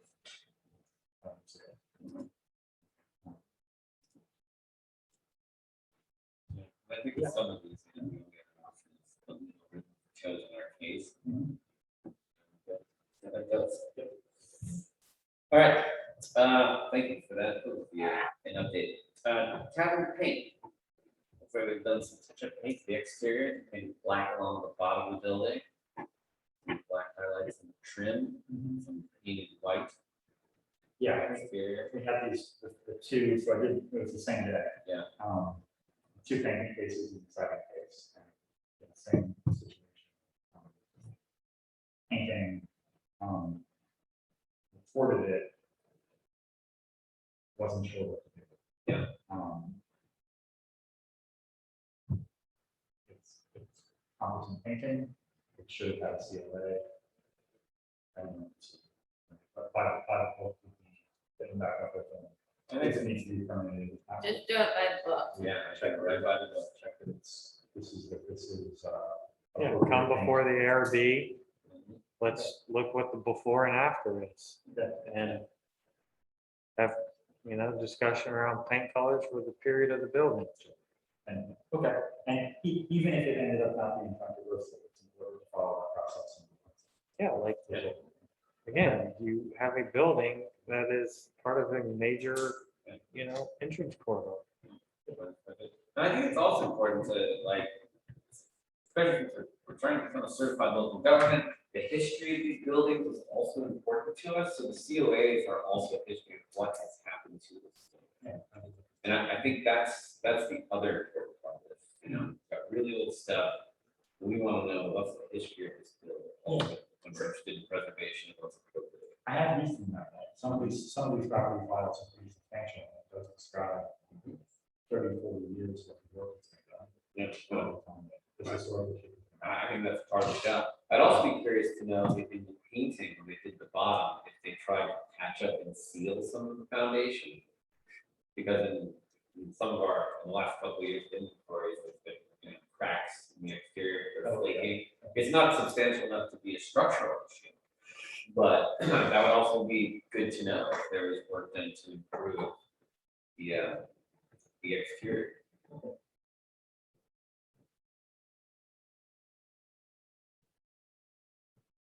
I think I'd say the same thing then for 385. Yes. Oh. Yeah. Yeah, I think painters reversed paint colors on the porch. They used the traditional porch ceiling sky blue on Yes. the floor Yes, and a dark green in the porch ceiling. that, Where is This for Harrison. yeah. It's the reverse of the coloring that I would expect.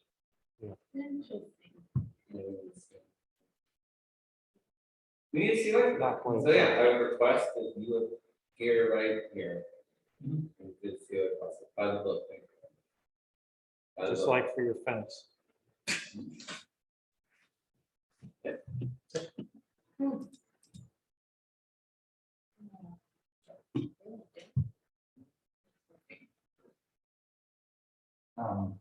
Well, your last organizing item is vacancies on board.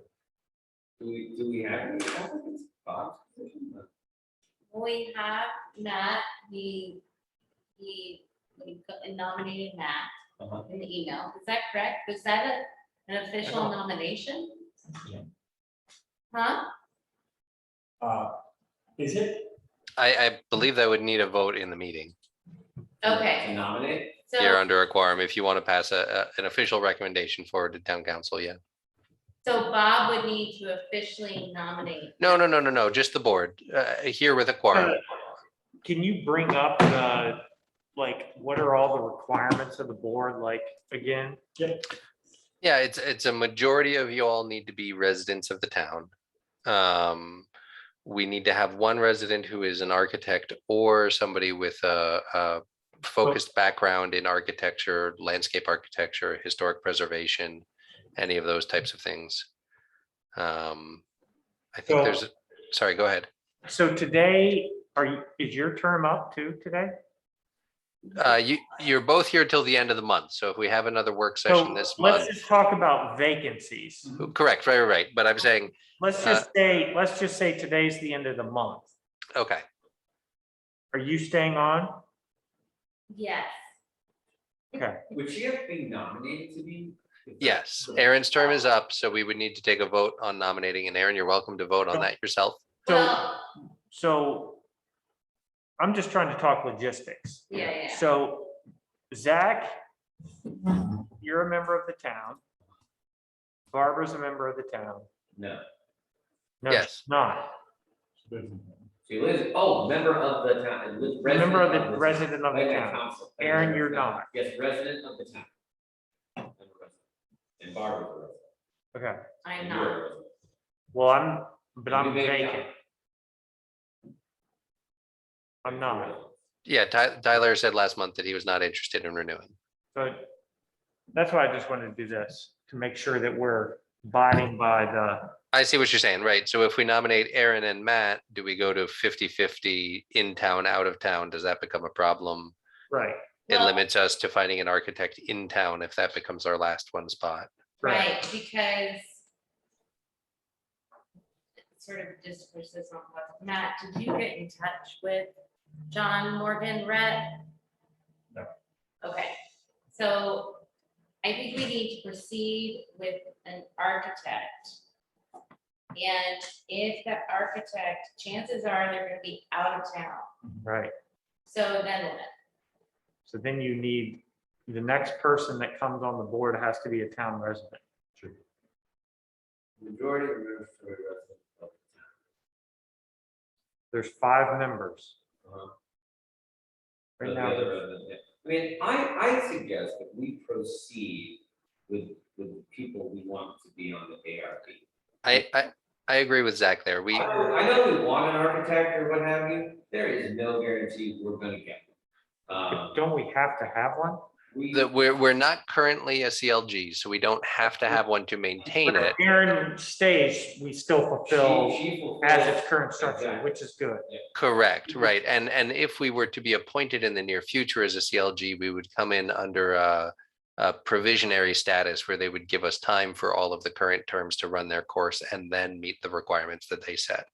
So I suggest we roll with nomination for those we want to nominate or those who have applied for the vacancy based on what we have. Yeah. That's my I suggestion. just want to make sure we're not operating outside the bounds of the guidelines. Now, what if we find an architect who we like in the middle of my term? In the interest of being a CLG, is that what you called it? Certified local government, yeah. Is there a way to change my position at that time? Not without bringing on a new person. If you wanted to resign, you could trade an out-of-town seat for an out-of-town seat, because as Tyler points out, you have to maintain that 3-2, ratio. Like, get the architect on retainer, like volunteering somehow, so they're. Yes, I think that's probably what I would recommend is, see if we can get them as a sort of consultant to be around for these meetings but not as a voting member, participating until we have a seat that opens up appropriately that. And when I joined the board in 2017, there was a contractor who came to these meetings, who was a non-voting member of this body, but who was here to advise on contract, on building. Yeah, he lived just off James River Road. What was that place called? So I know that. Scott's Landing. Yeah. I know that one of the things that we wanted from a new member was an understanding of historical architecture and the details. In having an hour and a half long meeting with Hillary, I think there is a chance there, based on her background, and the initiative she's taken globally, I think there's a good chance she has that understanding of that history. And so maybe it's not the architect who fulfills that, maybe it's the historian who fulfills that. I think she lives in town, but I'm not sure. Close by. So I think she would It's really important. be a good person to have on board. And she seemed interested. That's awesome. Yeah. Does she have Okay. I know she has an interest in history, and a little history in Europe. Yes. I'll throw this out there if I might. For the purpose of being able to have a meeting in October, you need to make one nomination. And Aaron, if you know you want to come back and do this again, you guys tonight could nominate Aaron and run that through town council and meet in October with Zach, Aaron, and Barbara. Or meet at that work session later in September. Tyler, your term isn't up until September 30th. If you're available, you guys would be able to maybe squeeze in a conversation at that meeting as well about further nominations. But as long as one nomination is made tonight, you have the opportunity to continue to meet in October and make further nominations then if you want. Yeah, but we can also make other nominations tonight, yeah. Oh, absolutely. If you guys know, I'm just not sure where the conversation is headed and if you have nominations to make. So I wanted to give you an off ramp there if you needed it. So I guess my other question is, how do people apply? Typically, we get a resume and a letter of interest from people. That's what we asked for in the posting that we made. When I did it, I just emailed the town. Yeah, the email often, whatever you write in the email that you attach a resume to often counts as your letter of. Get some kind of statement. Yeah.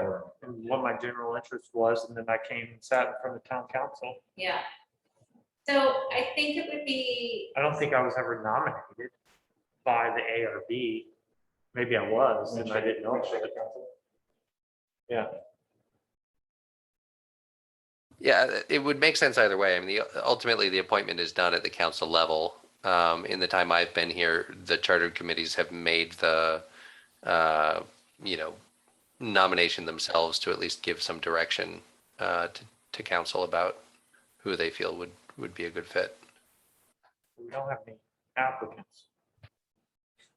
so I think, Except Aaron. so I think that would be the reason that if you want to keep me, you nominate me, but it sort of sounds like you're thinking it to a corner.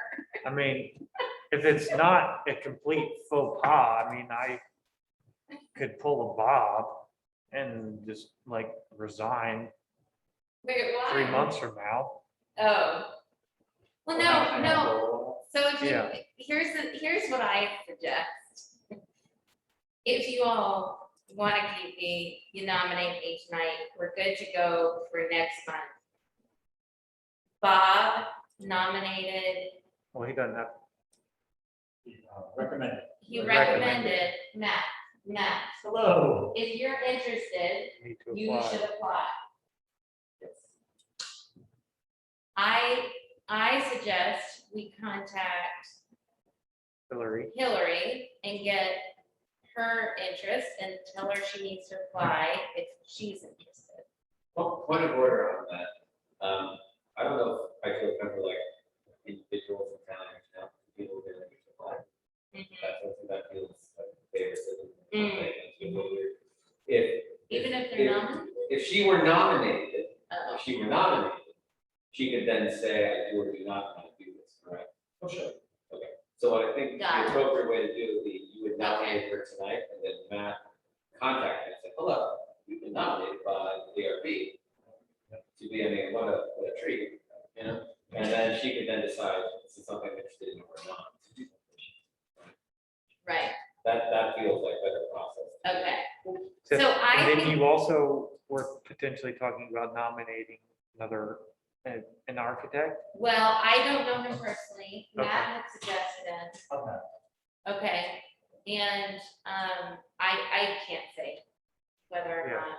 Because then all of a sudden we've got, that's where my point was, like, now every person who's being nominated is not a town resident. Right. Maybe the next.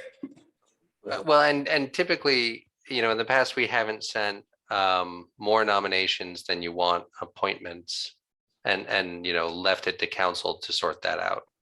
We've typically kind of done more or less the final decision and recommendation comes from the body. And then council looks at that and To a town resident? No, because then you only have Zach and Barbara as town residents. Right. So if you nominate Aaron and Matt and Hillary tonight, you've thrown the ratio the wrong direction. But if we nominate, then that means that 440. It kind of implies that like, go ahead, town council, do all three of these, but if town council, I just don't feel comfortable with the town specifically reaching out to people asking, are you interested in serving? I think privately people want to be like, hey, there's an opening, could you do that? What about inviting them to the next meeting? Saying, like. Or for just sending them a example, link Hillary- on the website that says, hey, if you're interested, do this. I mean, I would want to ask her specific questions before I nominate her. Right. Do you know? I hadn't already. So maybe it would be, I just feel more comfortable with sort of individuals who know that there are people that they would like to apply. Just contact them and say, this I'm interested in, if you are, check the website. Right. Yeah. yeah.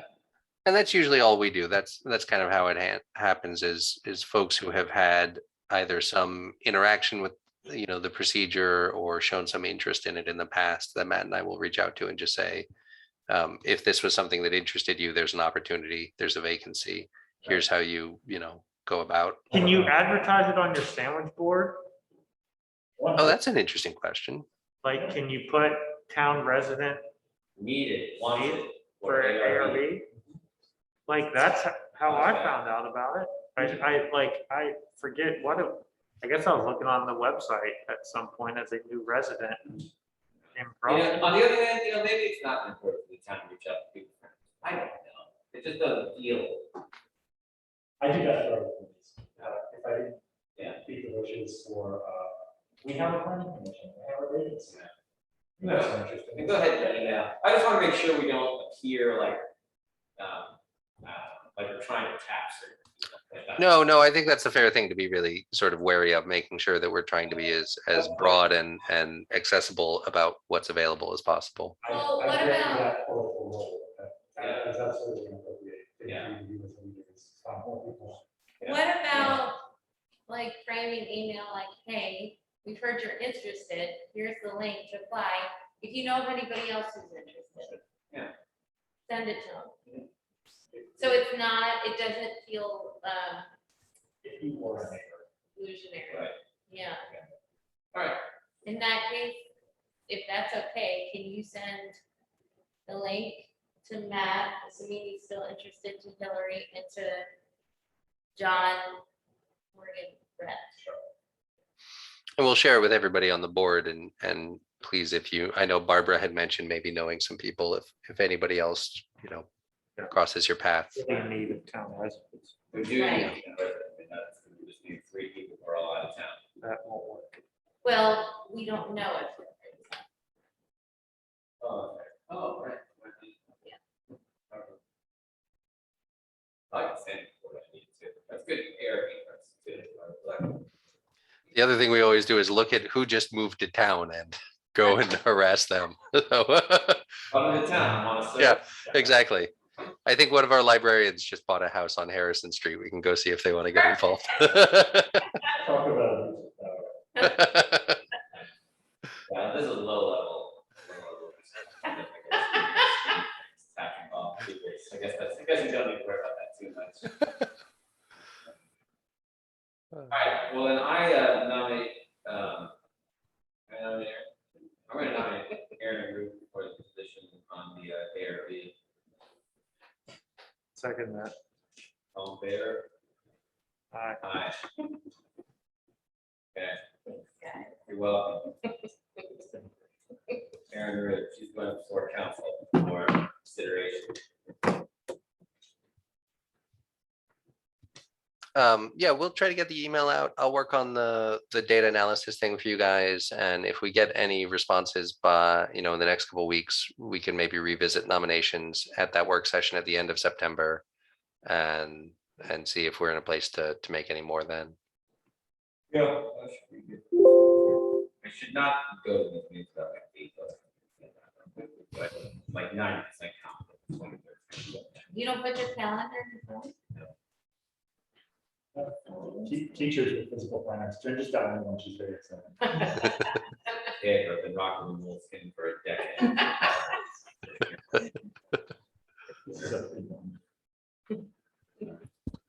Okay, is there any other business to come before the ARB this evening? Words of wisdom? All right, then, yeah, if I can get a motion to adjourn. I feel like you should. since it's your last meeting. Move to close the September ARB meeting. We're gonna miss you, Tyler. You don't want to say close the Tyler Lux era on the. I feel like you should get a cupcake for your service. Appreciate it. Actually, the check doesn't go. Yeah.